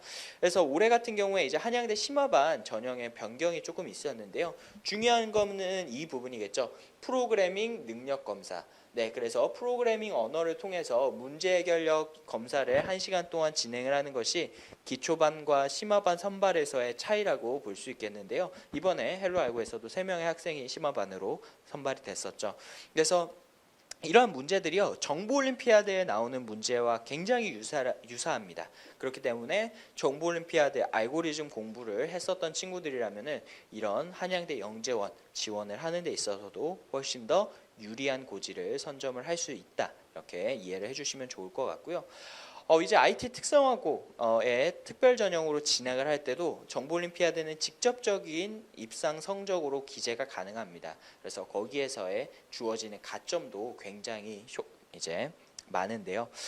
대표적으로 이제 디미고 같은 경우에는 사실 일반 전형 같은 경우에는 들어가기가 요즘 너무 어렵습니다. 내신 성적이 거의 뭐 한 자릿수대, 그러니까 퍼센트로 10%가 아니라 뭐 8%, 7%, 9%이 정도가 돼야지 이제 일반 전형으로 한번 지원해 볼 수 있겠다, 이렇게 이야기를 할 수 있을 정도고요.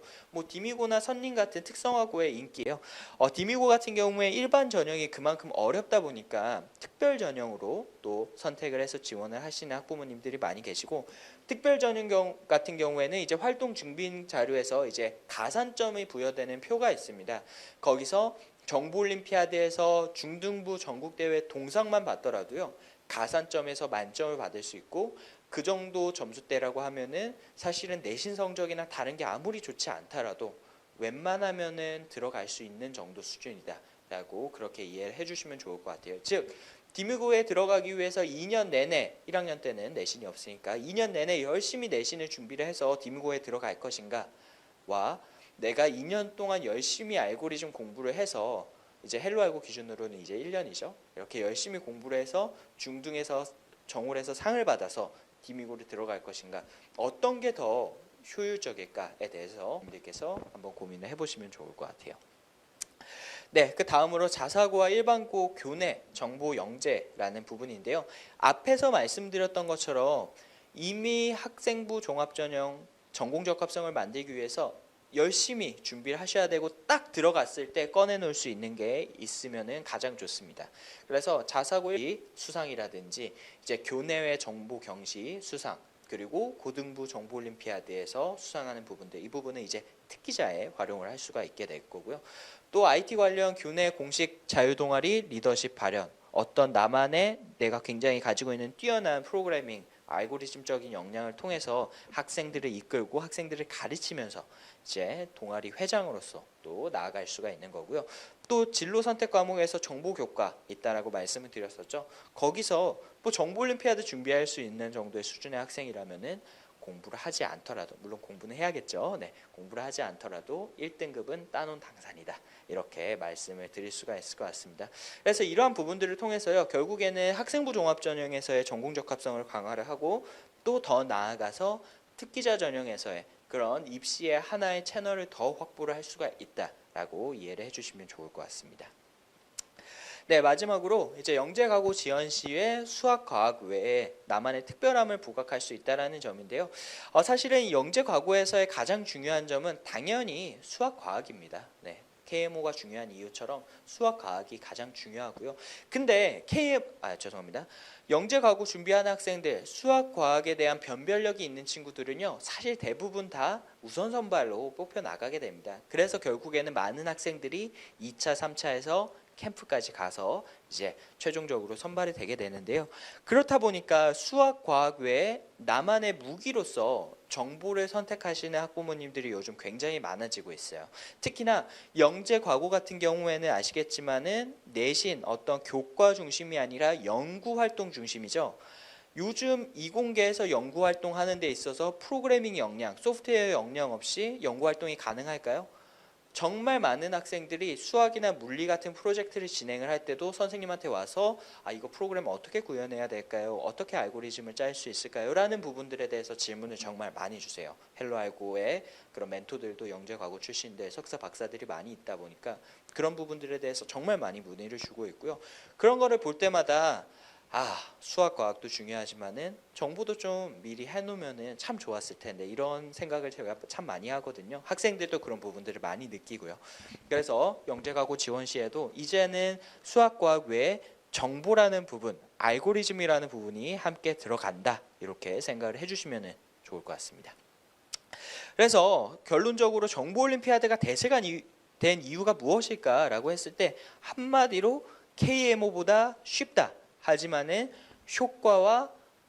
효과는 훨씬 더 크고 넓다, 이렇게 정리를 할 수가 있겠죠. 그래서 뭐 쉽게 요즘 말로 표현하면 가성비가 좋다, 이렇게 생각을 해주셔도 좋을 것 같습니다. 네, 그러면은 이제 정보올림피아드가 왜 요즘 대세인가에 대해서 한번 살펴봤는데요. 그러면 정보올림피아드가 무엇인지에 대해서 짧게 소개해드리고 넘어가 보도록 하겠습니다. 네, 먼저 정보올림피아드 어떤 대회인가라고 했을 때 뭐 제가 구구절절히 설명을 하는 것보다는 이제 정보올림피아드 공식 홈페이지에 있는 문구를 제가 그대로 가져와 봤습니다. 네, 그래서 정보올림피아드란 국내 최고의 IT 영재들이 참가하여 실력을 거르는 국내 최고 권위를 가진 대회로서 어떤 역량이라고요? 수학적 지식과 논리적 사고 능력을 필요로 하는 알고리즘과 프로그램 작성 능력을 평가하는 대회라고 나와 있습니다. 네, 보시는 것처럼 정보올림피아드 보통 학부모님들이 가장 많이 오해를 하는 것 중에 하나가 코딩 잘하면은 그런 되는 잘 볼 수 있는 시험 아닌가요? 라고 보통 이야기를 하시는데요. 제가 앞에서 말씀드렸던 것처럼 알고리즘이라는 것은 코딩이 아닙니다. 문제 해결력이죠. 정보올림피아드에서도 그대로 나와 있습니다. 어떤 역량? 수학적 지식과 논리적 사고 능력을 필요로 하는 알고리즘과 프로그램 작성 능력이 가장 중요하다라는 것이고요. 이러한 역량을 객관적으로 평가할 수 있는 시험이 바로 정보올림피아드다라고 이해를 해주시면 좋을 것 같습니다. 네, 그래서 정보올림피아드 이제 크게 세 가지 유형으로 출제가 되는데요. 물론 1차 시험 기준이고요. 2차 시험 전국대회로 가게 되면은 이제 이 알고리즘 구현 실기 부분만 나오게 됩니다. 네, 그래서 1차 시험에서는 이산수학, 비버 챌린지 여기까지 해서 이제 이해를 해주시면 좋을 것 같습니다. 그래서 총 세 가지 영역의 문제가 출제가 된다라고 보시면 될 것 같고 각각의 요소들에 대해서 평가 항목에 대해서 한번 살펴볼 텐데요. 첫 번째 이산수학 부분입니다.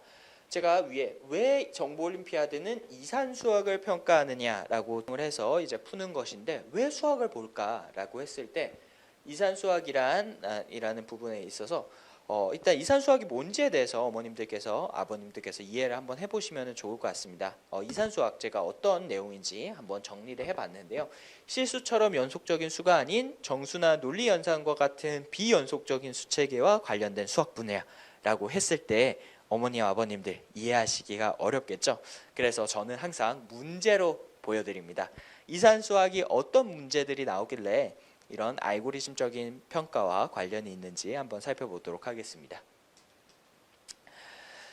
네, 그래서 첫 번째 길찾기 문제입니다. 길찾기 문제 사실 이제 뭐 경우의 수 이런 부분들에서의 문제에서 자주 나오는 부분인데요. 이제 길찾기 문제를 할 때 제가 이 문제를 가져온 이유는 이 문제가 보시는 것처럼 알고리즘 문제를 코드로 작성해서 풀 때와 어떤 접근 방식이 동일하기 때문입니다. 이 영역은 이제 수학에서 동적 계획법이라고 하는 즉 쉽게 설명드리면은 하나의 큰 문제가 있을 때 그 문제를 잘게 쪼개서 해결해 나간 후에 그렇게 해결한 문제들을 합쳐서 하나의 큰 문제를 해결하는 방식을 알고리즘에서 동적 계획법이라고 이렇게 이야기를 하는데요. 이 문제 같은 경우에도 어떻게 풀죠? 원래는 A부터 B까지의 경우의 수를 모두 구하고 그 중에서 C를 지나는 점이 무엇인지 의 개수를 세는 것이 일반적인 풀이라고 할 수 있겠습니다. 근데 어머님 아버님들 학창 시절에 또 공부 잘 하셨으니까 이 문제 어떻게 접근하는지 알고 계시죠? 네, A부터 B까지의 경우의 수를 구하고 곱하기 C에서 B까지의 경우의 수 이렇게 큰 문제를 작은 단위로 나누어서 푼 다음에 합쳐서 하나의 큰 문제를 해결하는 것이 동적계획법의 기본 원리고 알고리즘에서도 다이나믹 프로그래밍이라는 부분에 있어서 동는 접근 방식입니다. 1시간에 15분 늦게 가는 시계가 있을 때 낮 12시에 이 시계를 정확하게 12시로 맞춰 놓으면은 그 다음에 정확한 시간을 보여주는 시간은 몇 시인가라는 부분입니다. 그래서 이 문제 같은 경우에 사고력 수학에서도 자주 나오는 문제 유형 중에 하나인데요. 이 알고리즘이라는 것을 다른 말로 표현하면은 논리적인 절차라고 할 수가 있습니다. 그리고 이러한 논리적인 절차를 기르기 위해서 가장 중요한 과목 중에 하나가 뭐죠? 네, 바로 수학이죠. 그렇기 때문에 이러한 수학적인 추론 문제를 통해서도 알고리즘에서 요구하는 논리적인 절차를 수학적인 추론 능력을 길러 나갈 수가 있다라는 부분에서 이산수학을 정보올림피아드에서 평가를 하고 있습니다. 네, 그 다음으로 이제 비버 챌린지 부분 한번 살펴볼 텐데요. 왜 정보올림피아드는 비버 챌린지를 도입했는가라고 하기 전에 비버 챌린지가 어떤 대회인지 어떤 문제 유형인지 한번 설명드려 보도록 하겠습니다. 비버 챌린지는요 수학적 그런 코딩 그런 기초 지식이 없는 학생들도 일상생활에서 쉽게 접할 수 있는 문제를 통해서 어떤 역량을 가장 중요하게 본다고요? 컴퓨팅 사고력을 신장시키는 것을 목표로 하는 그런 전 세계적으로 진행되는 그런 대회입니다. 처음에는 이제 유럽의 발트 3국이죠. 리투아니아에서 처음 시작을 했고요. 그리고 유서들이 이제 비버 챌린지라는 그런 대회와 문제 유형을 이제 학교에서 학습을 하게 됩니다. 우리나라에서도 시행을 하고 있어요. 그래서 정보 올림피아드에서 이제 이러한 어떤 컴퓨팅 사고력, 앞에서 이산수하는 수학적 사고력이었죠. 비버 챌린지를 통해서 컴퓨팅 사고력을 이제 학생들에게 심어주고 책정하고 싶다라고 이해를 해주시면 좋을 것 같습니다. 그래서 비버 챌린지의 핵심 컴퓨팅 사고력 요소로 추상화, 알고리즘화, 분해, 평가, 일반화 이렇게 해서 제가 각각의 요소들에 대해서 설명을 드렸는데요. 마찬가지로 이렇게 설명드리면 이해하기가 어려우시겠죠? 네, 그래서 제가 비버 챌린지 마찬가지로 문제를 보면서 어떤 문제들이 나오는지 한번 살펴보도록 하겠습니다. 네, 먼저 지하철 노선도 문제입니다. 이 지하철 노선도 문제 같은 경우에는요, 이제 이렇게 노선도가 쭉 나와 있을 때 불필요하게 연결되어 있는 노선들이 있습니다. 그래서 비용을 줄이기 위해서 어떤 한 개 이상의 철도를 끊더라도 모든 도시들이 다 연결이 될 때 어떤 선들을 끊어야 될까라는 그런 문제였고요. 이건 이제 컴퓨터 사고 영역에서 추상화와 알고리즘화 그리고 평가라는 부분에 있습니다. 그리고 이러한 노선도 문제가요. 어떤 영역에서도 응용이 되냐면요. 아래 보시는 것처럼 내비게이션 등의 최단 경로를 찾는 알고리즘을 만들 때 이런 사고력이 기초가 돼서 만들어지게 되는 거죠. 네, 그 다음으로 이제 파일 다운로드 문제입니다. 이 파일 다운로드 문제는요, 속도가 일정한 그런 컴퓨터에서 이제 3개의 파일을 동시에 다운받습니다. 그러면 속도가 3분의 1로 줄어들겠죠. 근데 첫 번째 파일은 1분 남았습니다. 그러면은 1분이 지난 후에는 속도가 이제 다른 파일들로 넘어가기 때문에 2분의 1로 줄어들게 되고요. 또 이제 또 4분짜리가 끝나게 되면은 이제 한 군데로 쏠리기 때문에 훨씬 이제 빠르게 다운로드를 받을 수 있는데요. 이런 어떻게 보면은 어떤 흐름, 프로세스의 개념을 이제 이해하고 그런 컴퓨팅 사고력을 요구하는 그런 문제입니다. 그래서 컴퓨팅 사고 영역에서 추상화와 평가, 일반화의 그런 요소들을 파악하기 위함이고요. 또 응용 분야는 많은 수의 데이터를 처리할 때 데이터 처리라든지 아니면 프로세싱 이런 부분에서 이런 역량을 필요로 하게 됩니다. 네, 그래서 이제 정보올림피아드에서 이산수학과 비버 챌린지 각각 학생의 수학적 사고력과 이제 컴퓨팅 사고력을 평가하기 위한 문제라는 거 이제 이해를 하셨을 것 같은데요. 헬로 알고에서도요, 당연히 이산수학과 비버 챌린지 교육 과정 안에 들어가 있습니다. 특히나 이런 부분을 집중적으로 학습을 하는 것이 이제 엘리트 과정이라고 할 수가 있겠는데요. 과정에 대해서는 바로 뒤에서 자세하게 설명드리겠습니다. 네, 그래서 헬로 알고에서 이런 이산수학 비버 챌린지, 정보 올림피아드처럼 마찬가지로 학생의 알고리즘적인 역량을 기르기 위해서 중요한 역량이라고 생각을 하고 있고, 엘리트 알고리즘 인재로 성장시키기 위해서 이러한 부분들을 교육 과정으로 운영을 하고 있는데요. 그럼 한 가지 빠진 게 있죠. 네. 이제 프로그래밍 능력, 프로그래밍을 통해서 알고리즘을 해결할 수 있는 그런 실기 역량은 어떻게 배양하느냐라고 했을 때 이제 실기 역량은 학생의 각각의 목표와 수준에 따라서 이제 나눠서 학생 수준별로 저희가 운영을 하게 됩니다.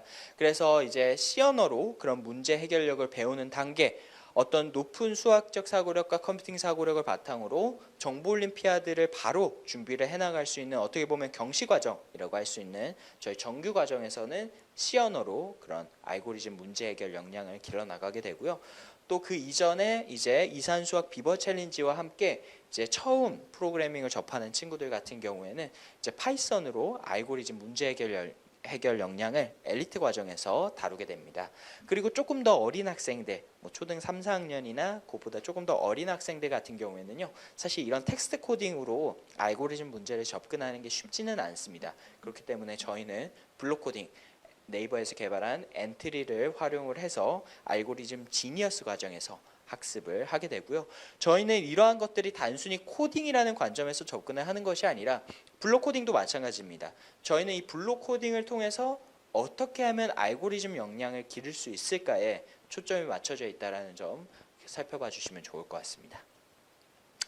네, 그래서 앞에서 말씀드렸던 것처럼 저희가 지니어스 과정, 엘리트 과정, 또 정보올림피아드 정규 과정 이렇게 커리큘럼들이 세분화되어 있는데요. 그럼 헬로 알고에서 어떤 커리큘럼들을 통해서 또 어떤 학습 시스템을 통해서 이런 정보올림피아드와 소프트웨어 교육을 진행을 하고 있는지에 대해서 소개드리는 순서를 가져보도록 하겠습니다.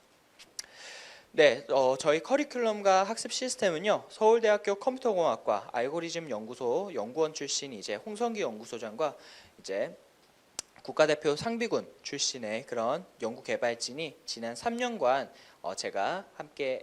저와 함께 이제 코드 윙즈 때부터 이제 연구 개발을 진행을 했고요. 또 학습 시스템 또한 저희가 자체적으로 개발을 해서 운영을 하고 있습니다. 그래서 저희는 지니어스와 엘리트 과정을 포함한 총 8단계의 그런 알고리즘 커리큘럼을 가지고 있고요. 지니어스 과정과 엘리트 과정, 어떻게 보면 초등 저학년들 그리고 소프트웨어 교육을 처음 접하는 학생들이 대상인 그런 과정이라고 보시면 될 것 같고요. 그 다음에 브론즈 과정부터가 이제 정보올림피아드 정규 과정입니다. 그래서 이 정규 과정부터는 저희가 굉장히 세분화하고 좀 더 정교하고 학생의 어떤 학습적인 목표에 맞춰서 학습이 설계가 되어 있는데요. 예를 들어서 브론즈 과정, 실버 과정 같은 경우에는 실버 과정을 마치고 나면은 정보올림피아드 전국대회 초등부에서 입상을 할 수 있는 그런 역량이 갖춰지게 된다. 뭐 골드 과정 같은 경우에는 정보올림피아드 초등부에서 은상 이상, 또 중등부에서 이제 입상할 수 있는 역량, 플래티넘 과정을 마치게 되면은 중등부에서 은상 이상, 고등부에서 입상할 수 있는 역량. 이렇게 정보올림피아드의 어떤 수상 목표를 가지고 목표 중심적으로 저희가 설계가 되어 있습니다. 그래서 브론즈, 실버, 골드, 플래티넘, 다이아몬드 그리고 국가대표 데뷔 과정까지 이렇게 정규 과정 6단계와 그 아래 지니어스와 엘리트 2단계 그렇게 해서 총 8단계로 커리큘럼이 구성이 되어 있고요. 네, 먼저 정규 과정에 대해서 소개해 드려 보도록 하겠습니다.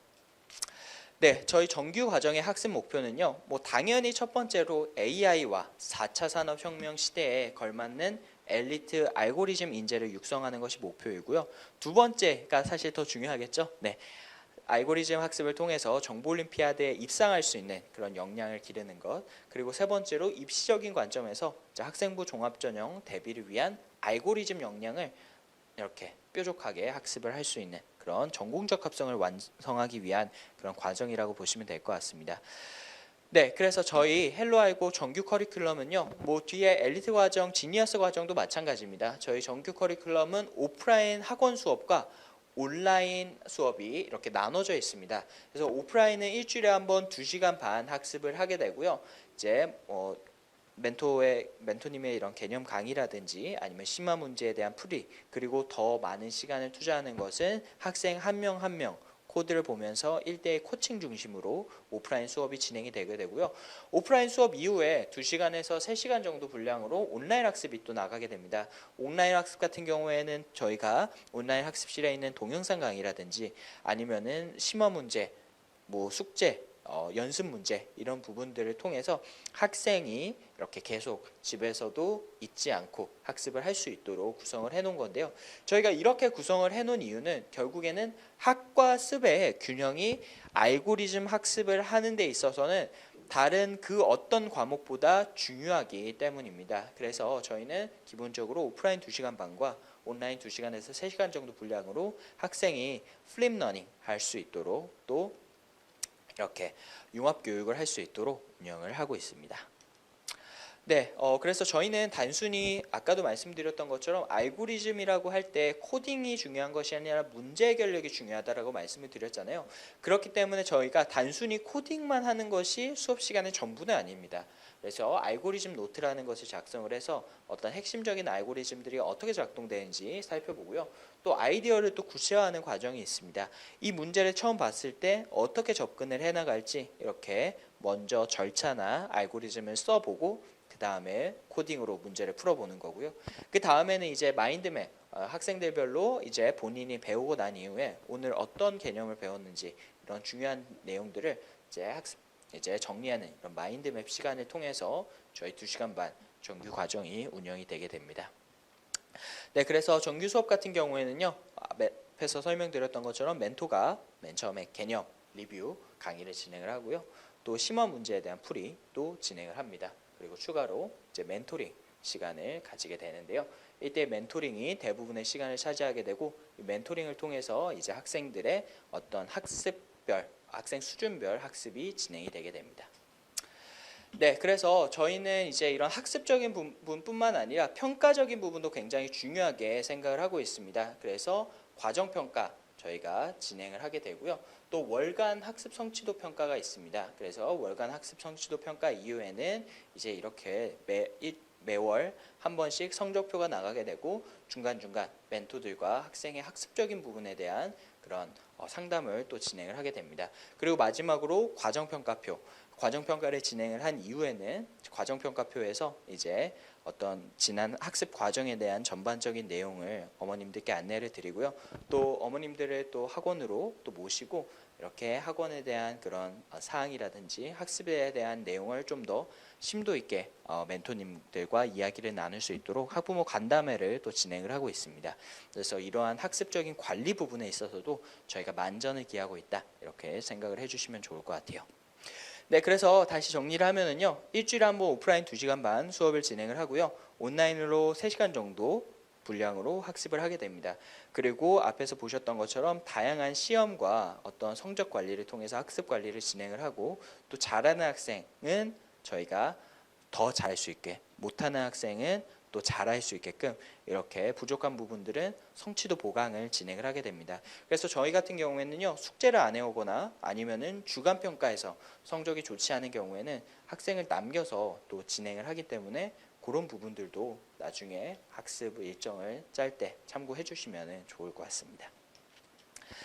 네, 그리고 저희 온라인 학습실 간단하게 설명드리도록 할 텐데요. 저희가 자체 개발한 온라인 학습실입니다. 그래서 학습 목차들이 쭉쭉쭉 나와 있고 이 목차에 따라서 학습을 하더라도 크게 어렵지 않게 저희가 단계를 굉장히 촘촘하게 구성을 해서 운영을 하고 있고요. 그리고 가운데 이제 동영상 강의가 있습니다. 그래서 동영상 강의를 보면서 오른쪽에 보이는 실습창에서 바로 실습을 하고 또 자동 채점, 실행 이런 부분들이 별도의 프로그램 설치 없이 다 웹상에서 이제 인터넷만 키면은 가능하다라는 점 참고로 해주시면 좋을 것 같고요. 네, 그 다음으로 이제 지니어스 과정 소개 한번 드려보도록 하겠습니다. 지니어스 과정은요, 이제 초등 3, 4학년 저학년 대상의 프로그램이라고 생각을 해주시면 좋을 것 같아요. 그래서 저희가 당연히 알고리즘이라는 뼈대를 가지고 학습을 진행을 하고요. 이제 지니어스 과정의 학습 목표 첫 번째는 대학 부설 소프트웨어 영재원 부분에 있어서의 이제 합격할 수 있는 역량을 배양을 하는 겁니다. 그래서 서울교대와 한양대를 준비할 수 있는 그런 내용들이 커리큘럼 안에 들어가 있고요. 그 다음에는 어린 학생들에게는 정보올림피아드라는 큰 시험도 중요하지만은 이렇게 작은 자격증이나 공모전 대회도 중요합니다. 그래서 그런 대회들에 응시를 해서 이렇게 성취를 만들어 나갈 수 있도록 진행을 하고 있고요. 그리고 당연히 어린 학생들이기 때문에 수학적 컴퓨팅 사고력을 잘 배양을 하는 것. 그리고 네 번째로 엔트리 프로그래밍, 블록코딩 프로그래밍을 통해서 프로그래밍의 기본 원리와 구조를 익히는 것으로 저희는 학습 목표를 잡고 있습니다. 네, 그래서 이제 헬로알고 지니어스 과정은요, 사실 다른 어떤 저학년 대상의 코딩 학습 프로그램하고는 좀 완전히 다른 프로그램이다 라고 이해를 해주셔도 좋을 것 같아요. 보시는 것처럼 소프트웨어 영재원 기출 문제를 활용해서 쉽고 재미있는 프로젝트 기반의 수업이 진행이 되게 됩니다. 그래서 소프트웨어 영재원 부분에 있어서도 저희는 1차적으로 서울교대에 초점을 맞춰서 지니어스 과정은 운영을 하고 있고요. 서울교대 같은 경우에는 서울교대 영재원 기출문제도 있지만은 또 그와 유사하게 소프트웨어 사고력 올림피아드라는 서울교대에서 자체적으로 운영하는 대회가 있습니다. 그래서 저희가 거기서 문제들을 일부 발췌를 해서 저희가 또 새롭게 이런 부분들을 가공을 해서 이제 학생들에게 적절한 교육을 진행을 하고 있고요. 이제 처음에는 문제가 딱 주어지게 되면은 그 문제에 대한 탐구 그리고 개념 학습과 사고를 할 수 있는 그런 사고 단계가 1단계로 진행이 되게 됩니다. 그 다음에는요, 이제 확장 단계라고 해서 이제 소프트웨어 영재원 기출 문제들을 바탕으로 해서 이제 어떻게 문제를 해결해 나가는지에 대한 전반적인 문제 해결 사고를 이제 가져나가는 단계가 확장 단계라고 보시면 될 것 같고요. 이제 적용 단계로 들어가게 되면은 학생이 블록 코딩을 활용을 해서 이러한 문제들, 우리가 일상생활에서 접해볼 수 있는 소프트웨어와 관련된 그런 문제들을 코딩으로 직접 해결을 해보는, 그래서 엔트리 코딩으로 문제를 직접 적용해보고 해결해보는 그런 적용 단계가 있고요. 그 마지막으로는 그렇게 해결한 문제를 바탕으로 해서 그냥 해결하고 끝나는 것이 아니라 본인만의 프로젝트로 다시 한번 만들어보는 그런 창의적인 문제 해결력을 통한 응용과 어떤 확장, 해결 능력을 기르는 것에 이렇게 4단계로 학습적인 구성을 진행을 하고 있습니다. 네, 그래서 지니어스 과정은 이제 총 40주 커리큘럼으로 진행이 되고요. 지니1과 지니2 과정에서는 처음 배우는 학생들을 대상으로 해서 블록 코딩을 통한 기초적인 알고리즘 학습, 그리고 블록 코딩의 활용, 이런 부분들이 주로 진행이 되게 됩니다. 그리고 어스1과 어스2에서는요. 앞에서 보여드렸던 소프트웨어 사고력 올림피아드, 또 서울교대 기출문제들을 활용을 해서 프로젝트형 수업이 진행이 된다는 점 참고로 해주시면 좋을 것 같습니다. 네, 그래서 실제로 지니어스 과정이 어떻게 진행이 되는가라고 봤을 때 이 문제는 보시는 것처럼 2017년 제3회 소프트웨어 사고력 올림피아드 초등 5학년에서 6학년 기출 문제입니다. 그리고 2020학년도, 그러니까 얼마 전에 본 시험이죠. 서울교대 소프트웨어 영재원 기출 문제와도 유사한 문제이고요. 그래서 이 문제 같은 경우에는 아래와 같이 제시된 한글 자음 모음 숫자를 이용해서 나만의 암호를 만들어 보세요라고 되어 있는 문제입니다. 그래서 한글이 자음과 모음 나눠져 있고 숫자가 이제 0부터 99까지 주어졌을 때 이걸 어떻게 나만의 암호로 만들 수 있을까라는 그런 문제였는데요. 이 문제를 처음에 딱 접했을 때 이제 바로 코딩으로 해보는 것이 아니라 앞에서 말씀드렸던 것처럼 사고해보고 적용해보는, 확장해보는 그런 시간이 필요합니다. 그래서 저희가 나만의 아이디어 마음껏 발산하기 또는 뭐 아이디어 발표 및 토론하기를 통해서 먼저 이 문제를 본인만의 아이디어로, 또 다른 학생들은 어떻게 접근을 했는지 살펴보게 되고요. 그 다음에 나만의 답안을 쭉 작성을 해보게 됩니다. 여기까지 하게 되면은 저희가 서울교대 영재원 특강 프로그램이나 아니면 소프트웨어 사고력 올림피아드를 준비하기 위한 과정이라고 보시면 될 것 같은데요. 그래서 여기까지 이제 작성을 했을 때 이렇게 본인만의 방법들을 학생들이 적어 나가게 됩니다. 그래서 암호는 어떻게 만들고 암호에 부여한 순서는 어떻게 하고 또 규칙은 어떻게 할 것인지 또 암호를 어떻게 활용할 것인지 이런 부분들을 종합적으로 이제 적게 되는데요. 이제 이렇게 하고서 끝나는 것이 아니라 지니어스 과정에서는 이것을 직접 이제 블록 코딩으로 구현을 해보게 되는 것까지 실행을 해보는 거죠. 그래서 내가 만든 암호를 어떤 원리를 통해서 블록 코딩으로 구현을 해볼 것인지, 즉 기초적인 소프트웨어 사고력, 문제 해결력과 그것을 통한 알고리즘적인 구현 역량까지 함께 길러나가는 것이 지니어스 과정의 학습 목표다라고 생각을 해주시면 좋을 것 같습니다. 네, 마지막으로 이제 엘리트 과정 한번 살펴볼 텐데요. 네, 엘리트 과정은 이제 파이썬으로 학습을 진행을 하게 됩니다. 그래서 C 언어는 조금 무거운 언어이기 때문에 처음 접하는 학생들에게 조금 어려울 수 있어서 저희는 똑같은 알고리즘을 학습을 하게 되더라도 정보올림피아드 정규 과정은 C 언어로, 또 엘리트 과정 같은 경우에는 학생들이 쉽게 처음에 프로그래밍의 원리를 익힐 수 있는 파이썬으로 학습을 진행을 하게 되고요. 이제 첫 번째는 파이썬 문법 학습을 통해서 텍스트 코딩의 기본 원리를 익히는 겁니다. 이전에는 학생들이 블록 코딩으로 주로 코딩을 했기 때문에 그런 기본 원리들을 이해하기가 텍스트 코딩으로 넘어가게 되면은 좀 추상적이고 낯설 수가 있거든요. 그래서 파이썬으로 그걸 익히는 것이 첫 번째고요. 두 번째는 이제 텍스트 코딩 기반의 알고리즘 학습을 처음 시작하는 단계다라고 생각을 해주시면 좋을 것 같습니다. 그래서 죄송합니다. 엘리트 과정도 궁극적인 목표는 초등부 정보올림피아드 1번 문제 정도 해결을 함으로써 이렇게 정보올림피아드에 도전해보고 좋은 성적을 좀 만들어낼 수 있는 것까지. 그래서 엘리트 과정이라고 해서 정보올림피아드와 거리가 있는 것이 아니라요. 충분히 저희가 학습 과정 내에서 이제 정보올림피아드까지 도전할 수 있도록 그렇게 정보올림피아드 유형의 문제들도 함께 다루게 되고요. 그 다음에 세 번째로 앞에서도 말씀드렸던 것처럼 정보올림피아드 알고리즘 기초 역량으로서 이산 수학과 비버 챌린지를 이야기했는데요. LT 과정에서는 아예 이 부분이 수업 시간으로 따로 있습니다. 그래서 이산 수학과 비버 챌린지를 통해서 심화적인 수학적 사고력과 컴퓨터 사고력을 배양하는 것을 학습적인 목표로 하고 있고요. 네, 그래서 저희 엘리트 과정 같은 경우에는 이산 수학과 비버 챌린지, 코딩 파이썬이 함께 이렇게 어우러져 있는 수업이다라고 보시면 될 것 같습니다. 그래서 일주일에 한번 2시간 반 수업 시간은 동일한데요. 뒤쪽에서 말씀드리겠지만은 이제 파이썬 그 엘리트 1 과정에서는 이제 비버 챌린지를 이제 1교시에 하고 그다음에 2교시에 파이썬을 하고요. 그다음에 엘리트 2 과정에서는요. 이산수학과 파이썬, 엘리트 3 과정에서는 정보올림피아드 유형의 심화된 그런 파이썬 문제들을 다루게 됩니다.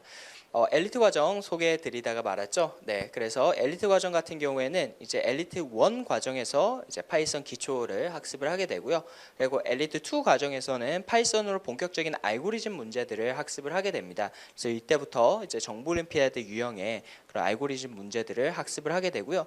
그리고 엘리트 3 과정에서는 이제 실제로 정보올림피아드 초등 기출 문제 수준의 그런 난이도로 이제 알고리즘 문제들을 접하면서 앞에서 말씀드렸던 컴퓨팅 사고력의 기초와 프로그래밍에 대한 원리, 파이썬 중심으로 운영을 하게 됩니다.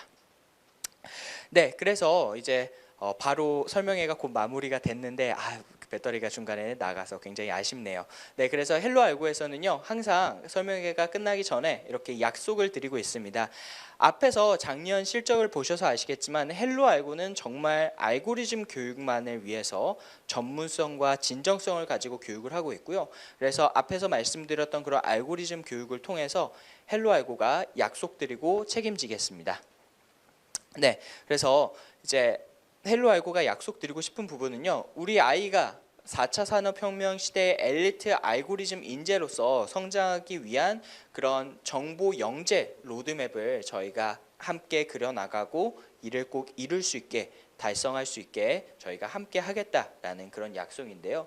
그 약속 안에는 초등부에서는 초등부 정보올림피아드 수상, 그리고 소프트웨어 영재원 합격, 그리고 중학교 때는 중등부 정보올림피아드 수상, 그리고 특목고 진학, 그리고 고등학교 때는 고등부 정보올림피아드 수상 및 소프트웨어 중심대학과 명문대에 합격할 수 있는 그런 정보 영재로서의 그런 로드맵을 함께 그려나가도록 하겠습니다.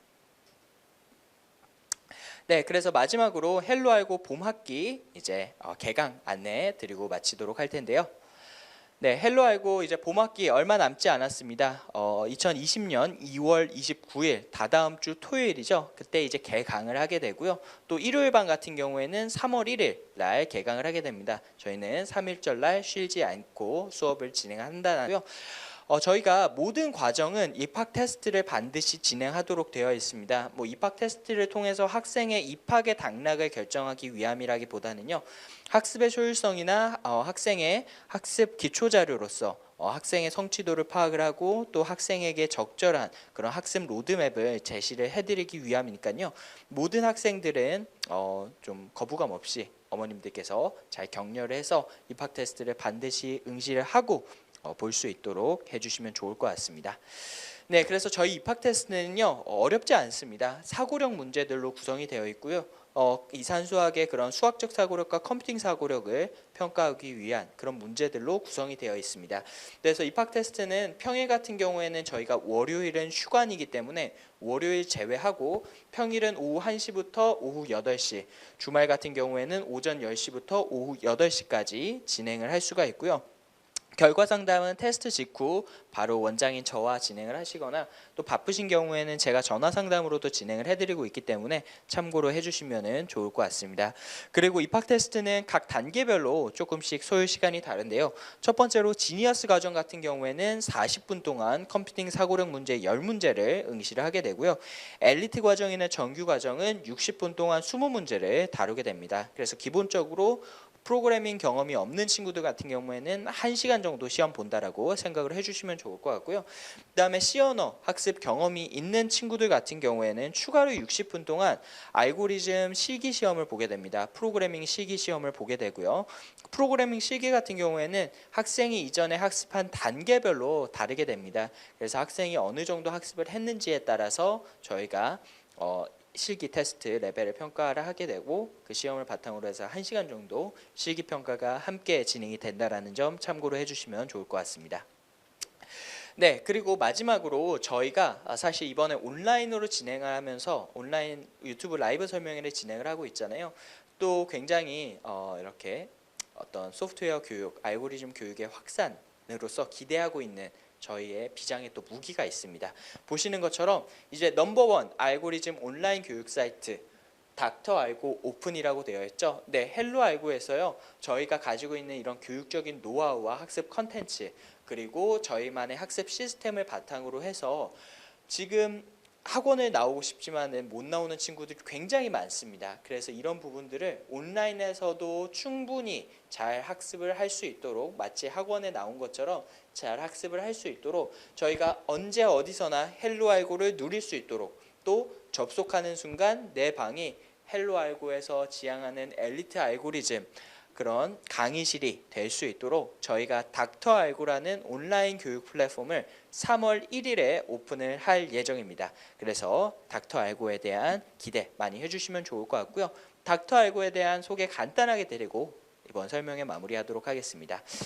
네, 그래서 닥터 알고를 저희가 왜 만들었느냐라고 했을 때 정말 제가 고민을 많이 했어요. 그러니까 지금 저희는 코드 윙즈 때부터 온라인 학습을 처음에 진행을 했었고 그리고 오프라인까지 확장을 해서 지금 이렇게 헬로 알고를 진행을 하고 있는데요. 사실 오늘 온라인 라이브 설명회, 유튜브 라이브 설명회를 준비를 하면서 비단 잠실이나 강남권에 계신 학부모님들 뿐만 아니라 헬로 알고는 정말 전국적으로 관심을 많이 가지고 계세요. 제주에서도 관심을 가지고 계시고요. 또 더 나아가서 저희 미국 정보올림피아드 유사코도 가르치고 있다라고 이야기를 했었죠. 미국에서도 관심을 많이 가지고 계실 정도로 저희가 이제 전 세계적인 그런 알고리즘 교육기관이 됐는데요. 그렇다 보니까 사실 학원에서 정말 좋은 교육을 진행을 하고 있지만은 또 학원에 나오지 못하는 그런 학생들도 많이 있습니다. 뭐 나오지 못하는 이유가 또 많이 있는데요. 뭐 예를 들어서 이제 거리가 멀어서 학원까지 좀 왔다 갔다 하는 시간이 좀 많이 소비가 된다라든지 아니면 해외나 제주처럼 아예 접근 자체가 어려운 친구들도 있죠. 그리고 이제 고등학교 학생들 같은 경우에는 일단은 교과를 중심으로 학습을 해야 된다라고 강조를 드렸었죠. 그런 교과 학습 시간 때문에 내가 틈틈이 전공적 합성을 만들고 싶고 알고리즘 공부를 하고 싶은데도 뜻대로 되지 않는 경우가 많이 있습니다. 그런 부분들도 있고요. 또 주변에 사실 헬로 알고처럼 제대로 된 소프트웨어 교육을 받을 수 있는 것이 마땅치가 않은 경우도 많이 있겠죠. 또 의외로 혼자서 공부하는 친구들도 굉장히 많아요. 유튜브라든지 이런 부분들을 통해서 학습을 하는 친구들도 있는데 사실 다른 온라인 사이트들 저희도 이번 닥터 알고를 준비하면서 벤치마크를 굉장히 많이 했지만은 어떤 저희가 가지고 있는 전문성에 비해서 어떤 체계화라든지 어떤 명확한 그런 학생들이 공부할 수 있는 또 기존의 알고리즘 사이트들은 사실 성인들 대상으로 많이 운영이 돼 왔었거든요. 그러다 보니까 이제 공부를 하면서 어렵다라는 의견을 굉장히 많이 받았습니다. 그래서 저희가 이런 부분들을 학생들에게 좀 더 이제 다가갈 수 있도록 저희가 이번에 닥터 알고를 개설을 하게 됐습니다. 그래서 닥터 알고는요, 이제 헬로 알고 올인원 학습 시스템을 그대로 가져와서 사용을 하고 있습니다. 그래서 기본적으로 개념 동영상 강의들 그리고 3,000문제 이상의 그런 좋은 문제들 각 단계별로 저희가 기본 응용 심화 3단계로 3,000문제 이상의 그런 문제들을 보유를 하고 있고요. 그리고 온라인 젖지를 통해서 학생이 직접 코드를 작성하고 컴파일 실행 그리고 온라인 젖지를 통해서 맞았는지 틀렸는지 자동 채점까지 가능하다라는 점, 이런 온라인 학습실을 올인원 온라인 학습실을 통해서 기본적인 학습을 진행을 하게 되고요. 그다음에 학습을 하다 보면은 당연히 막히는 부분이 있을 겁니다. 특히나 온라인에서 학습을 하게 되면은 그런 부분들이 더더욱 어렵겠죠. 그래서 저희는 온라인 그런 학습 코칭 서비스 지니도 함께 운영을 하게 됩니다. 그래서 이 지니는요, 이제 닥터 알고에 접속을 해서 학습을 하면서 혼자서 공부를 하면서 해결하기 어려운 문제를 만났을 때 그 문제를 해결하기 위해서 이제 어떤 사고 방법부터 정답을 가르쳐 주지는 않습니다. 어떻게 사고를 해야 되고 또 코드에서는 어떤 부분이 잘 됐고 잘못됐는지 이런 코드에 대한 피드백을 통해서 실시간으로 최고 수준의 헬로 알고의 멘토와 함께 이렇게 채팅 형태로 주고받으면서 코칭을 받을 수 있는 그런 서비스입니다. 그래서 저희가 온라인 학습 닥터 알고를 만들면서 굉장히 고민을 많이 했어요. 오프라인 학원에서야 멘토님이 있으니까 언제든지 그런 궁금증을 해결할 수가 있는데 온라인에서는 그런 부분들을 어떻게 해결할 수가 있을까? 알고리즘 교육에서는 사실 그 부분이 굉장히 중요하거든요. 그래서 저희가 그런 부분들을 해소하기 위해서 이런 지니 시스템을 도입을 해서 운영을 하고 있다라고 생각을 해주시면 좋을 것 같고요. 뭐 제가 방금 말씀을 다 드렸던 것 같습니다. 왜 저희가 지니라는 것을 만들었을까라고 했을 때 사실 알고리즘이라는 것은 궁금한 점이 생겼을 때, 질문이 생겼을 때 그걸 해결하기가 굉장히 어렵다는 측면이겠죠. 뭐 수학 같은 경우만 봐도 사실 모르는 게 있으면은 학교 선생님한테 물어보면 되고, 학원 선생님한테 물어보면 되고, 친구한테 물어보면 되고, 또 부모님한테 물어보면 해결을 할 수가 있을 텐데, 과연 알고리즘 문제는 어떻게 해결을 하겠냐라는 거죠. 접근하기가 굉장히 어려운 것이 현실이었는데요. 그런 부분들을 저희가 해결하고 온라인에서도 충분한 학습적인 효과를 누릴 수 있도록 저희가 진이라는 것을 만들었습니다. 그래서 지니 같은 경우에는요, 처음에 이제 헬로 알고 또는 닥터 알고 강의실에 들어가게 되면은요, 우측 하단에 이제 지니 버튼이 있습니다. 그래서 공부를 하면서 궁금한 점이 생기면은 지니 버튼 딱 클릭을 하고요. 그 다음에 채팅창 형식으로 지니와 실시간으로 질문 답변을 주고받을 수 있습니다. 그리고 코드도 바로 올릴 수가 있거든요. 그래서 이러한 코드에 대한 피드백을 통해서 학습의 지속성이 계속 이어지고 제대로 된 알고리즘 학습을 할 수 있도록 저희가 닥터 알고에서도 계속 진행이 된다라는 점 기억해 주시고요. 오늘 온라인으로 들으시면서 사실 좀 멀리서 들으시는 분들도 계신 것 같아요. 그래서 온라인으로 교육할 수 있는 공부할 수 있는 방법은 없나요? 아니면은 뭐 가고 싶은데 시간이 너무 멀어서 고민이에요. 이런 분들이 계신데요. 그런 분들 같은 경우에 3월 1일 날 오픈되는 닥터 알고를 기대해 주시면 좋을 것 같습니다. 네, 그래서 이것으로 이제 설명회를 마치도록 할 거고요. 이 닥터 알고에 대해서 궁금하신 점들이 많으신 것 같아요. 그래서 닥터 알고와 관련해서는 저희가 별도로 추후에 다시 설명회를 진행할 예정이니까요. 그 부분에 대해서 조금 더 기다려 주시면 좋을 것 같고요. 네, 그래서 오늘 이제 쭉 설명회를 진행을 했습니다. 중간에 좀 아쉽게도 이제 좀 안타깝게 방송 사고가 한번 있었던 것 같은데요. 좀 저희가 이제 유튜브 처음 시도하는 만큼 좀 어머님 아버님들께서 너그러운 마음으로 양해를 해주시면 좋을 것 같고요. 앞으로 저희 오늘 설명회 그리고 지난번 설명회를 계기로 이제 유튜브를 통해서 이런 좋은 교육적인 정보들 많이 제공해드리려고 노력을 할 예정입니다. 그래서 앞으로 유튜브 헬로알고 유튜브 채널 꼭 구독과 좋아요 그리고 알람 설정 부탁드리겠고요. 오늘 설명회를 들으시면서 또 헬로알고 봄 학기 앞으로 알고리즘 교육을 중심으로 소프트웨어 교육을 정말 체계적이고 제대로 진행을 하고 싶은 어머님, 아버님들께서는요. 문의사항이 있으신 경우에 이제 헬로알고 홈페이지에 접속해서 문의를 주시거나요. 아니면은 이제 헬로알고 학원으로 전화를 주시면은요. 저희가 자세하게 안내해 드리도록 하겠습니다. 네, 그래서 이것으로 헬로알고 오늘 유튜브 라이브로 진행됐습니다. 봄학기 대개강 설명회는 이것으로 마치도록 하고요. 지난 오랜 시간 들어주셔서 진심으로 감사드립니다. 네, 이것으로 마치겠습니다. 감사합니다.